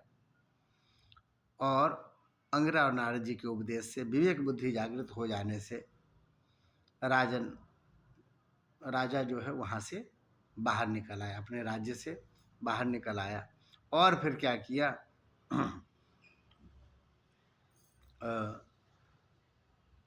जैसे संकर्षण देव का उन्होंने उपदेश किया था, उसी स्वरूप का वो जाकर के जंगल में वो ध्यान करने लग गए, निरंतर ध्यान करने लग गए उस स्वरूप को। और जैसा स्वरूप उन्होंने बताया उस स्वरूप का ध्यान करते करते करते करते फिर उनका जो है उस स्वरूप में दृढ़ता हो गई तो फिर जब करते थे तो उनको फिर लगाना नहीं पड़ता था, वो धारणा और ध्यान बनी रहती थी। यहाँ पर क्रम बताया जो किन श्लोकों से उन्होंने संकर्षण देव की पूजा करी। सबसे पहले यमुना में स्नान किया, यमुना में स्नान करके अपने आप को पवित्र किया, तर्पण आदि धार्मिक नियम पूरे किए, और उसके बाद जो है फिर उन्होंने वह क्रम जो है सो शुरू किया। उनको श्री संकर्षण देव के ध्यान का, उनके पूजन का उन्होंने क्रम शुरू किया। यहाँ पर जो है श्लोकों का क्रम है, ओम नमस्तुभ्यं भगवते वासुदेवाय धीमहि प्रद्युम्नाय अनिरुद्धाय नमः संकर्षणाय च। यहाँ से जो है उनके स्वरूप को शुरू करते हैं। देवर्षि नारद ने जो उपदेश किया था, ओंकार स्वरूप भगवान आप वासुदेव, प्रद्युम्न, अनिरुद्ध, संकर्षण के रूप में क्रमशः चित्त, बुद्धि, मन और अहंकार के अधिष्ठाता हैं। मैं आपके इस चतुर्व्यूह रूप का बार बार नमस्कार करता हूँ, बारंबार प्रणाम करता हूँ, ध्यान करता हूँ। नमो विज्ञान मात्राय परमानंद मूर्तये आत्मा रामाय शांताय निवृत्त द्वैत दृष्टये। हे प्रभु, द्वैत दृष्टि आपको छू नहीं सकती, उससे आप निवृत्त हो, पर आप प्रभु क्या हो? आप परमानंद की मूर्ति हो। आप जो है महाराज विशुद्ध विज्ञान स्वरूप हो, आप परम शांत हो, आत्मा रामाय शांताय है। सब जो है चतुर्थी है, उनके लिए हम सब जो है सो बारंबार प्रणाम करते हैं, उनको हम नमस्कार करते हैं। अच्छा, आत्मानंदानुभूत्यैव नस्त्य शक्तिर्मये नमः ऋषिकेशाय महते नमस्ते विश्वमूर्ते। हे प्रभु, अपने स्वरूपभूत आनंद की अनुभूति से ही आपने माया जनित राग द्वेष आदि दोषों का तिरस्कार कर रखा है, मैं आपको नमस्कार करता हूँ। आप सबकी समस्त इंद्रियों के प्रेरक, परम महान और विराट स्वरूप हैं, मैं आपको नमस्कार करता हूँ। इस तरह से उन्होंने दिव्य श्लोकों से उनकी आराधना करी है, और आराधना करके 7 दिनों तक अखंड रूप से यह आराधना करी, और अखंड रूप से आराधना करी, जिसके फलस्वरूप उनको क्या हुआ कि उनको विद्याधर की पदवी प्राप्त हो गई। तद सप्तरात्रांते विद्याधार्यमाणया विद्याधराधिपत्यम सलेभे प्रतिहतम नृपः। कहते हैं कि 7 दिनों के अनुष्ठान से उनको विद्याधर की अखंड अधिपति प्राप्त हो, विद्याधर के स्वरूप में वो आ गए, वह पुष्ट प्राप्त हो गया विद्याधर का। अच्छा, अब क्या हो गया कि इसके प्रभाव से उनकी बुद्धि शुद्ध हो गई जी। हाँ हाँ, चित्रकेतु की चर्चा चल रही। उन्होंने नारद ऋषि ने, अंगिरा ऋषि ने उपदेश किया तो क्रम बताया, वैसा ही उन्होंने उस क्रम को जो है सो पूरा करके विद्याधर के स्वरूप को प्राप्त कर लिया। अब जो है कुछ दिनों में उस विद्या के प्रभाव से इनकी मन और बुद्धि शुद्ध हो गई, वो इस लायक हो गए कि भगवान के सामने खड़े हो सके। तो कहते हैं शेष जी के चरणों के समीप पहुंच गए, अपनी शुद्धि के कारण वो शेष जी के चरणों के समीप पहुंच गए। तब उन्होंने भगवान शेष का दर्शन अपनी आंखों से किया। अब तक तो उस मंत्र का प्रभाव से वो 7 दिनों में जो है सुविद्याधर के स्वरूप को प्राप्त किए थे, पर मन की शुद्धि और हृदय की शुद्धि से उनको शेष के दर्शन प्राप्त हुए हैं। यहाँ पर शेष जी के स्वरूप का बड़ा सुंदर वर्णन है। मृणाल गौरम क्षितिवास संस्फुरत किरीट केयूर कटित कंकणम प्रसन्न वक्ता ऋणलोचनम भृतम ददर्श सिद्धेश्वर मंडलई प्रभुम तदर्शनध्वस्त समस्त किलविषा स्वच्छामलान्तःकरणोऽभ्ययान् मुनि प्रवृद्ध भक्त्या प्रणयाश्रुलोचन परष्टरोमा नमदादिपूरुषम। यहाँ कहते हैं कि इन्होंने भगवान के स्वरूप को देखा, जो सिद्धेश्वरों के मंडल के मध्य में विराजमान है। कैसे हैं? उनका शरीर कमल नाल के समान गौर वर्ण का है। कमल नाल देखिए दीदी, कमल का जो होता है पानी में भीगा भीगा ना, बड़ा फिसलन होती है उसमें जी। कमल नाल के समान गौर वर्ण है, उस पर नीले रंग का वस्त्र फहरा रहा है। सिर पर किरीट, बाहों में बाजूबंद, कमर में करधनी और कलाई में कंगन आदि आभूषण चमक रहे हैं। नेत्र रत्न आ रहे हैं। और मुख पर बड़ी प्रसन्नता छा रही है। भगवान शेष का दर्शन करते ही चित्रकेतु के सारे पाप नष्ट हो गए। अच्छा, उनका अंतःकरण स्वच्छ और निर्मल हो गया। हृदय में भक्तिभाव की बाढ़ आ गई। नेत्रों में प्रेम के आंसू छलक आए और शरीर का एक एक रोम खिल उठा। उन्होंने ऐसी स्थिति में आदि पुरुष भगवान शेष को नमस्कार किया। उनके नेत्रों से प्रेम के आंसू टप टप गिरते जा रहे थे। इससे भगवान शेष के चरण रखने की चौकी भीग गई। बड़ा सुंदर वर्णन किया। शेष भगवान के चरण रखने की चौकी भीग गई और प्रेमोद्रेक के कारण उनके मुंह से एक अक्षर भी न निकल सका। ये बहुत देर तक शेष भगवान की कुछ भी स्तुति न कर सके। थोड़ी देर बाद उन्हें बोलने की कुछ शक्ति प्राप्त हुई। उन्होंने विवेक बुद्धि से मन को समाहित किया और संपूर्ण इंद्रियों की बाह्य वृत्ति को रोका। फिर उन जगतगुरु की, जिनके स्वरूप का पांचरात्र आदि भक्ति शास्त्रों में वर्णन किया गया है, इस प्रकार स्तुति करने लगे। जगद्गुरुम शाश्वत शास्त्र विग्रहम चित्रकेतुवाच। बहुत सुंदर स्तुति किया है उन्होंने। अजित चित सममति भी साधुभिर्भवान जितात्मभिर्भवता विजितास्ते च भजता मकामात्मनाम य आत्मदोति करुण मकामात्मनाम य आत्मदोति करुण तव विभवा खलु भगवन जगदुदय स्थिति लयादीनी विश्वस्ते सांसास तत्रमशा स्पर्धन्ते पृथगभिमत्या। हे प्रभु, अजित जितेंद्रिय एवं समदर्शी साधियों ने आपको जीत लिया है। आप अजित हैं, आपको जीता नहीं जा सकता। पर प्रभु, जितेंद्रिय और समदर्शी साधुओं ने आपको जीत लिया है, क्योंकि आप भक्तों के प्रेमी हो। आपने भी अपने सौंदर्य, माधुर्य, कारुण्य आदि गुणों से उनको अपने बस में कर रखा है। आप धन्य हो प्रभु, क्योंकि जो निष्काम भाव से आपका भजन करते हैं, उन्हें आप करुणा परवश होकर के अपने आप को दे डालते हैं। भगवान जगत की उत्पत्ति, स्थिति और प्रलय आदि लीला विलास है। आपके लिए क्या है? विलास है। सहजता से कर लेते। विश्व निर्माता ब्रह्मा आदि आपके अंश के भी अंश हैं, फिर भी वे पृथक पृथक अपने को जगतकर्ता मानकर झूठ मूठ एक दूसरे से स्पर्धा करते रहते हैं। अच्छा, परमाणु परम महत्वस्तमाद्यंतांतरवर्ती त्रय विधुर। नन्हे से नन्हे परमाणु से लेकर बड़े से बड़े महत्त्व पर्यंत संपूर्ण वस्तुओं के आदि अंत और मध्य में आप ही विराजमान हैं, तथा स्वयं आप आदि अंत और मध्य से रहित हैं। क्योंकि किसी भी पदार्थ के आदि और अंत में जो वस्तु रहती है, वही मध्य में भी रहती है। विज्ञान का जो सिद्धांत हो पता नहीं, पर यहाँ बता रहे हैं कि वही मध्य में रहती है। क्योंकि किसी भी पदार्थ के आदि और अंत में जो वस्तु रहती है, वही मध्य में रहती है। और यह ब्रह्मांड कोश, जो पृथ्वी आदि 1 से 1 10 गुने 7 आवरणों से घिरा हुआ है, अपने ही समान दूसरे करोड़ों ब्रह्मांडों सहित आप में एक परमाणु के समान घूमता रहता है, और फिर भी उसे आपकी सीमा का पता नहीं है। इसलिए आप अनंत हैं। अपन सरसों के दाने जैसा नहीं बता रहे थे, जैसा इसमें वर्णित है भागवत जी में। तो कहाँ है उनको खुद ही याद नहीं रहता, इतना हल्का लगता है। ब्रह्मांड इतना विशाल है, वह जो है सब भगवान के एक जो है माथे पर एक दाने जैसा दिखता है, सरसों के दाने जैसा।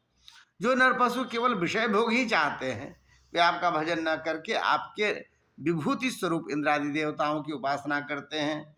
प्रभु, जैसे राजकुल का नाश होने के पश्चात उसके अनुयायियों की जीविका भी जाती रहती है, वैसे ही क्षुद्र उपास्य देवों का नाश होने पर उनके दिए हुए भोग भी नष्ट हो जाते हैं। ये बड़ी बात कह रहे हैं कि भाई जैसे जैसे देवताओं से आपने लिया, क्योंकि सबके समय सीमा है।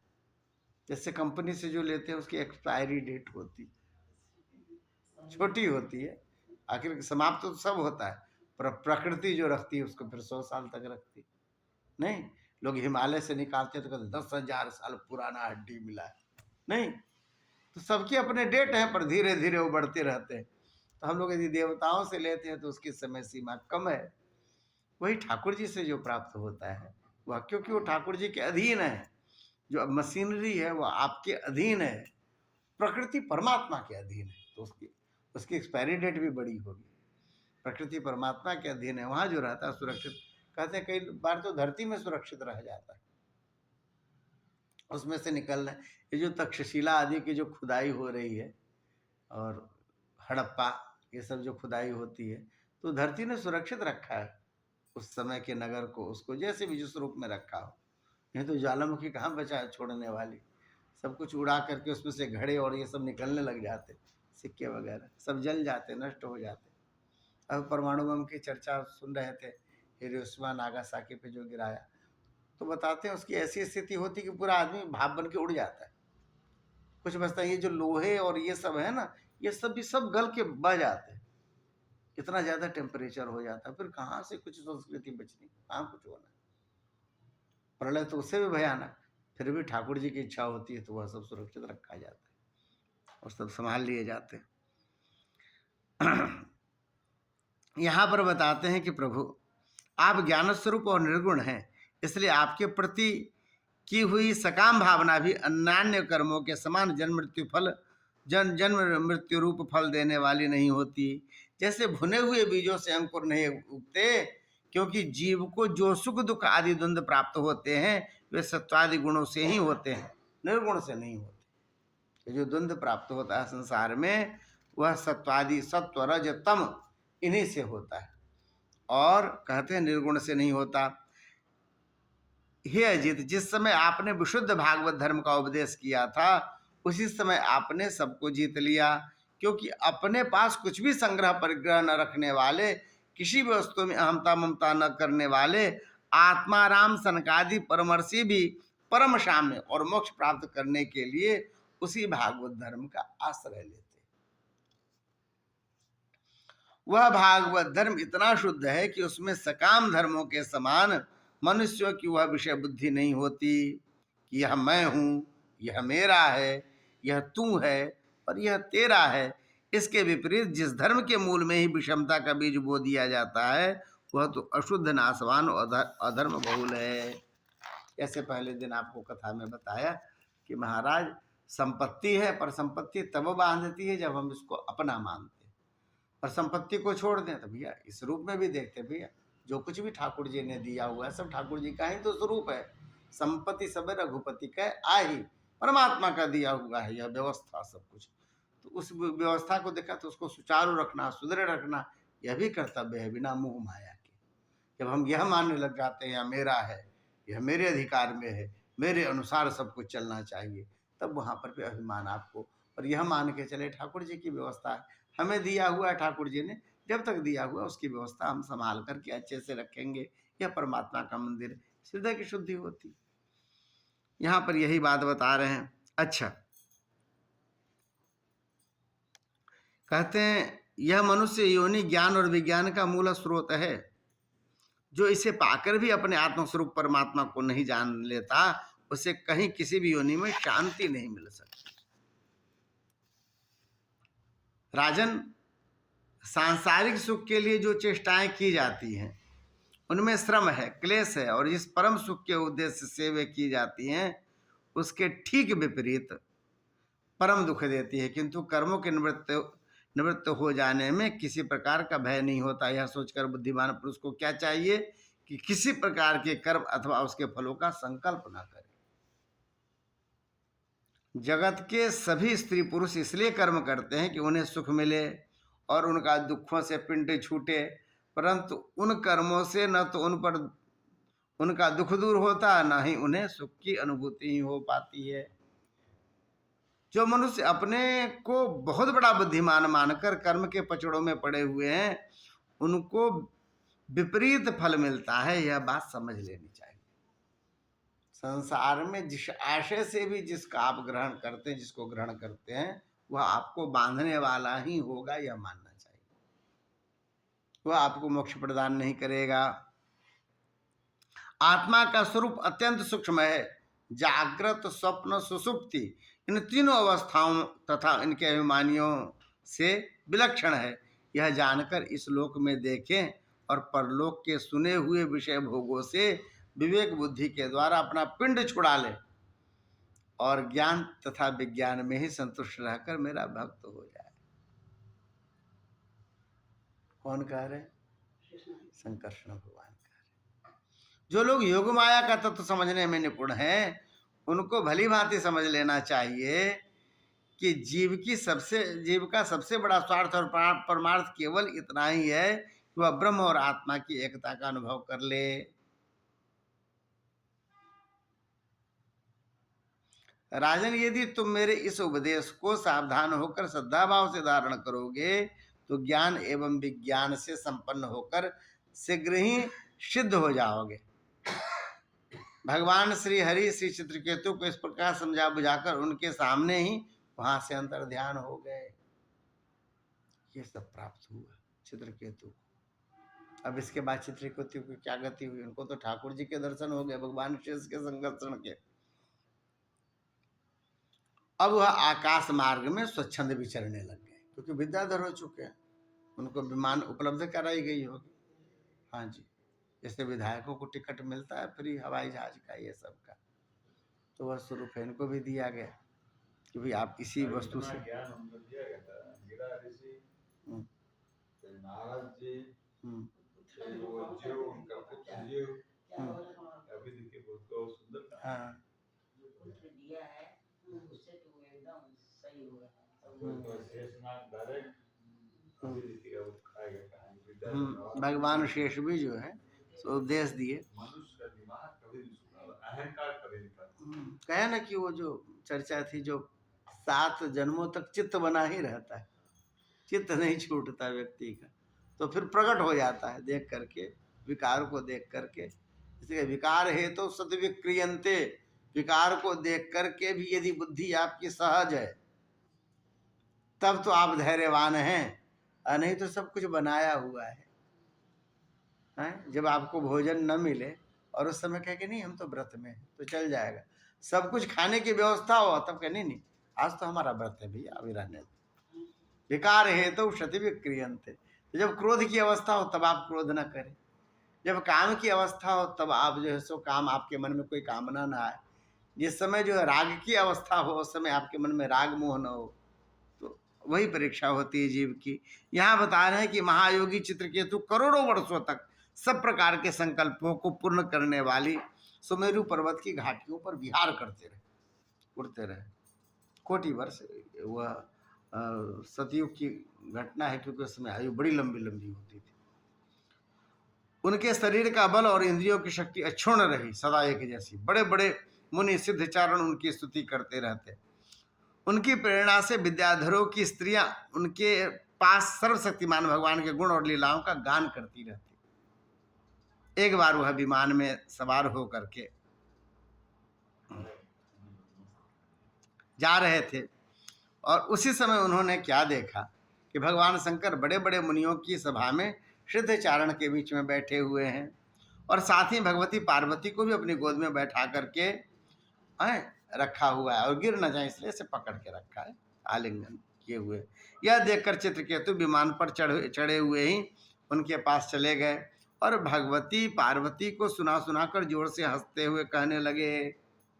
हैं चित्रकेतुर्वाच, ठीक है, ये श्लोक गुरु साक्षात धर्मम भक्ता शरीरणाम। हे भगवान, अहो यह देखो, ये सारे जगत के धर्म शिक्षक और गुरुदेव हैं, गुरुणाम गुरु महादेव हैं। ये समस्त प्राणियों में श्रेष्ठ हैं। इनकी यह दशा की भरी सभा में अपनी पत्नी को शरीर से चिपका कर बैठे हुए। भाषा अच्छी नहीं थी, वो आजकल हो नहीं आता सर आपकी लैंग्वेज अच्छी नहीं है ना, यहाँ वही बोल रहे ना।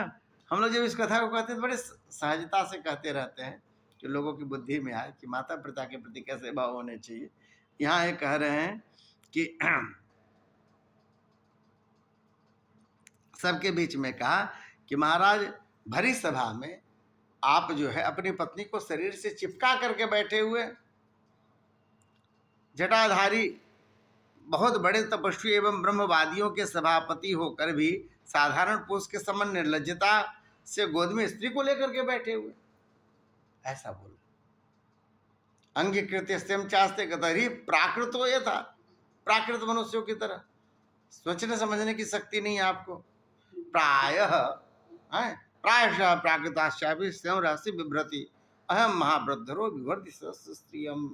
कह रहे हैं प्रायः साधारण पुरुष भी एकांत में ही स्त्रियों के साथ उठते बैठते, परंतु ये देखो इतने बड़े व्रतधारी हैं, महादेव कहलाते हैं, और भरी सभा में स्त्री को गोद में लेके बैठे, क्या स्वरूप है।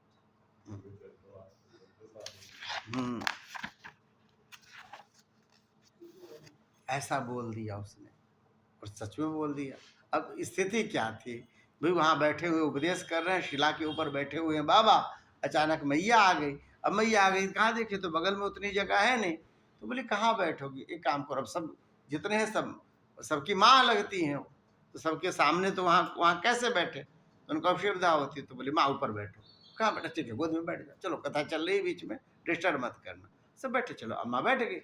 अब देखिए कितना सहज भाव वैसा, पर ये ऊपर से बैठ के देख रहे थे, इनको बनना था राक्षस। इनकी भाषा सर आपकी लैंग्वेज अच्छी नहीं है, ये वाली बात थी है यहाँ पर। यहाँ पर जो है श्री सुखदेव जी कहते हैं परीक्षित भगवान शंकर की बुद्धि अगाध है। चित्रकेतु का यह कटाक्ष सुनकर वे हंसने लगे, कुछ भी बोले नहीं। उस सभा में बैठे हुए उनके अनुयायी सदस्य भी चुप रहे। चित्रकेतु को भगवान शंकर का प्रभाव नहीं मालूम था, इसी से उनके लिए बहुत कुछ भला बुरा बक रहे थे। उन्हें इस बात का घमंड हो गया था कि मैं जितेंद्रिय हूँ। पार्वती जी ने उनकी यह धृष्टता देख करके क्रोध में कहा। पार्वती जी बोली, अयम किबुधन आलोके शास्त्रा दंड धरा प्रभु। अहो, हम जैसे दुष्ट और निर्लज्जों का दंड के बल पर शासन एवं तिरस्कार करने वाला प्रभु इस संसार में यही है क्या? यह निश्चित करेगा जो हमें कैसे उठना कैसे बैठना, हम पूरी दुनिया के लिए हम निश्चित करते हैं। महादेव वो है, महादेव ये है, महादेवी ये है संसार की। अब ये हमें आकर के नियम बताने लग गया। जान पड़ता है कि ब्रह्मा जी, भृगु, नारद आदि, उनके पुत्र सनकादि, परमर्षि कपिलदेव और मनु आदि बड़े बड़े महापुरुष धर्म का रहस्य नहीं जानते, तभी तो वे धर्म मर्यादा का उल्लंघन करने वाले भगवान शिव को इस काम से रोकते नहीं। और ये बड़ा जानने वाला हो गया। ब्रह्मा आदि समस्त महापुरुष जिनके चरण कमलों का ध्यान करते रहते हैं, उन्हीं मंगलों का मंगल बनाने वाले साक्षात जगदगुरु भगवान का और उनके अनुयायी महात्माओं का इस अधम क्षत्रिय ने तिरस्कार किया है और शासन करने की चेष्टा की है, इसलिए यह ढीठ सर्वथा दंड का पात्र है। नायमर्हति वैकुंठ पादमूलोपसर्पणम संभावित मति स्तब्ध साधुभी पर्युपासितम। इसे अपने बड़प्पन का घमंड है। यह मूर्ख भगवान श्री हरि के उन चरण कमलों में रहने के योग्य नहीं है, जिसकी उपासना बड़े बड़े सत्पुरुष किया करते हैं। इसलिए चित्रकेतु को संबोधन करके कहती है, उंगली दिखा करके माँ कहती है कि अतः दुर्मते, तुम पापमय असुर योनि में जाओ। अतः पापी सीम योनिम आसुरीम याहि दुर्मते, आसुर योनि में जाओ। ऐसा होने से बेटा तुम फिर कभी किसी महापुरुष का अपराध नहीं कर सकोगे। श्री सुखदेव जी कहते हैं परीक्षित, जब पार्वती जी ने इस प्रकार चित्रकेतु को शाप दिया तब वे विमान से उतर पड़े और सिर झुका करके उन्हें प्रसन्न करने लगे। चित्रकेतु कहते हैं कि माँ, आपने जो शाप दिया है उसे मैं स्वीकार करता हूँ। प्रतिगृह्णामि ते शापम् आत्मोंजलनाम्बिके। क्योंकि देवता लोग मनुष्यों के लिए जो कुछ कह देते हैं वह उनके प्रारब्धानुसार मिलने वाला फल की पूर्व सूचना मात्र है। हमें यह बनना लिखा था आपके मुँह से, हमें यह सुनना लिखा था। लो, बड़ा ज्यादा ढीठ है ये हमें बनना लिखा था अगले जन्म में असुर, और आपके मुंह से ये सुनना लिखा था। यह पूर्व सूचना मात्र है, आपके मुख से हमने सुन लिया, बनना तो हमें यही था। पर माँ, संसार चक्र एतस्मिन् जंतुर अज्ञान मोहिता भ्राम्यम सुखम च दुखम च भुंक्ते सर्वत्र सर्वदा। और संसार का स्वरूप है कि व्यक्ति यह शरीर छोड़ करके दूसरे शरीर में जाता है, दूसरे से तीसरे में जाता है, कभी सुख कभी दुख कभी हानि कभी लाभ, ये सब मिलता रहता है। नैव आत्मा न पश्चापि कर्ता स्या सुख दुःखयो कर्तारम मन्यते प्राज्ञ आत्मानम परमेव च। देखो माता जी, सुख और दुख को देने वाला न तो कोई आत्मा है न कोई दूसरा। जो अज्ञानी है वही अपने को अथवा दूसरे को सुख दुख का कर्ता मानते रहते हैं। यह जगत तत्व रज आदि, यह जगत सत्व रज आदि गुणों का स्वाभाविक प्रवाह है। इनमें क्या साप, क्या अनुग्रह, क्या स्वर्ग, क्या नरक और क्या सुख क्या दुख। एक सृजति भूतानि भगवान आत्म माया ऐसा बंधम च मोक्षम च सुखम दुखम च निष्कल।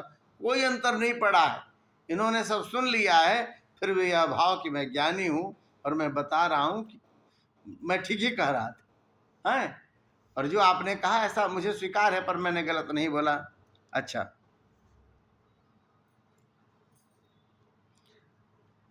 मैंने जो कहा अम्मा वो गलत नहीं था, पर अब आप नहीं मान रही हो तो अतः प्रसाद है न ताम साप मोक्षाय भामनी। तो मैं आपसे प्रार्थना नहीं करूंगा कि आप हमें साप से मोक्ष कर दो हैं।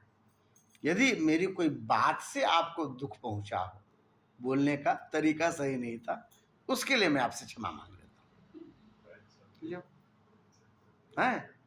पर बाकी मैंने ऐसा कुछ बोला नहीं था कि शाप दे दिया जाए। दे दिया गया तो मालूम चल गया कि भाई हमारे आगे में क्या घटना घटने वाली है, थोड़े ढीठ हो गए। ठीक है, उनका स्वरूप। श्री शुकुवाच, बाबा भोलेनाथ ये दोनों का संवाद सुन रहे हैं, उन्होंने कुछ बोला ही नहीं।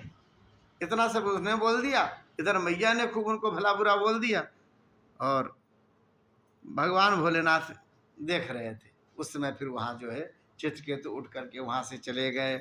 जब चले गए हैं तब जो है भगवान भोलेनाथ ने कहा, देखा देवी, हमारे ठाकुर जी के भक्त ऐसे ही होते,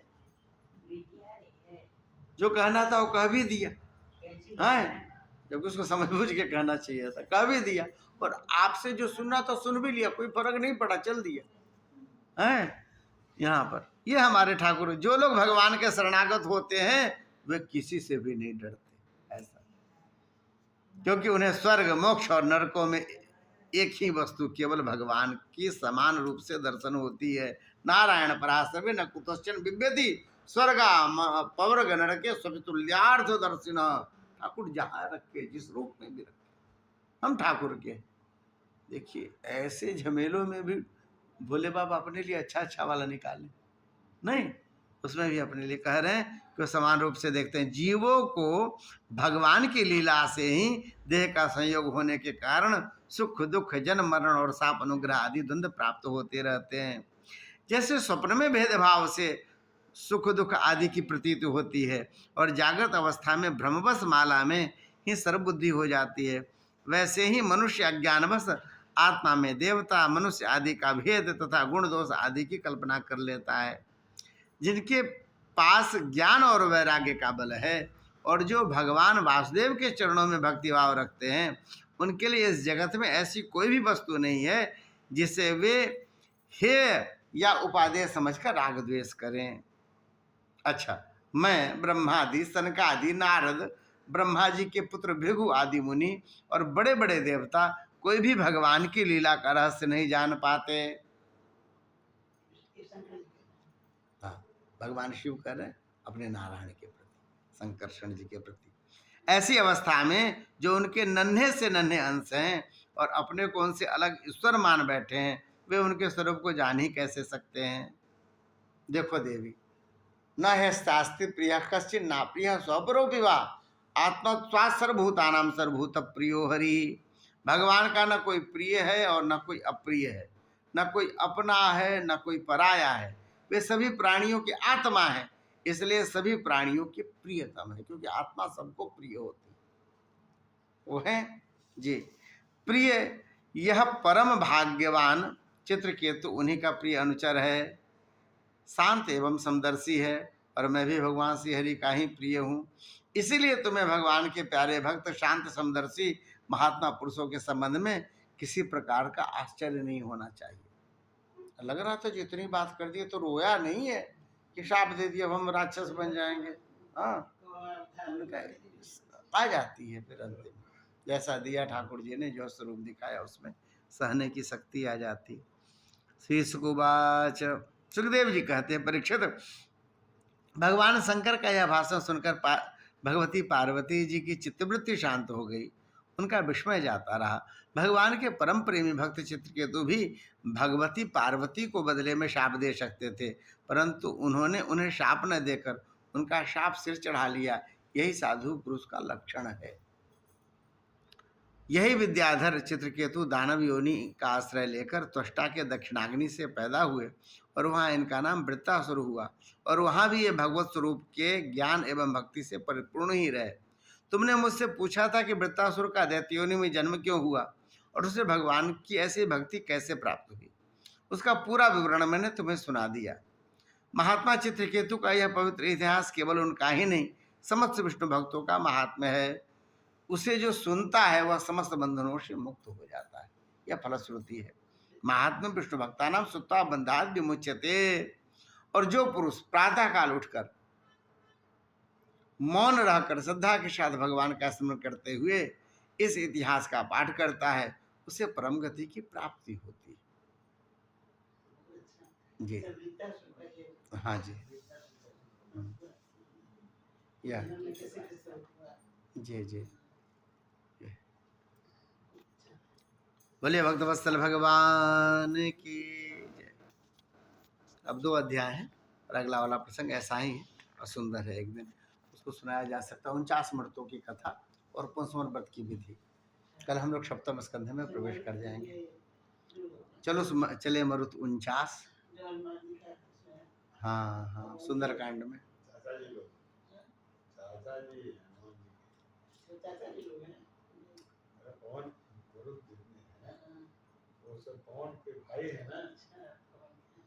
हनुमान जी का एक नाम मारुति जी।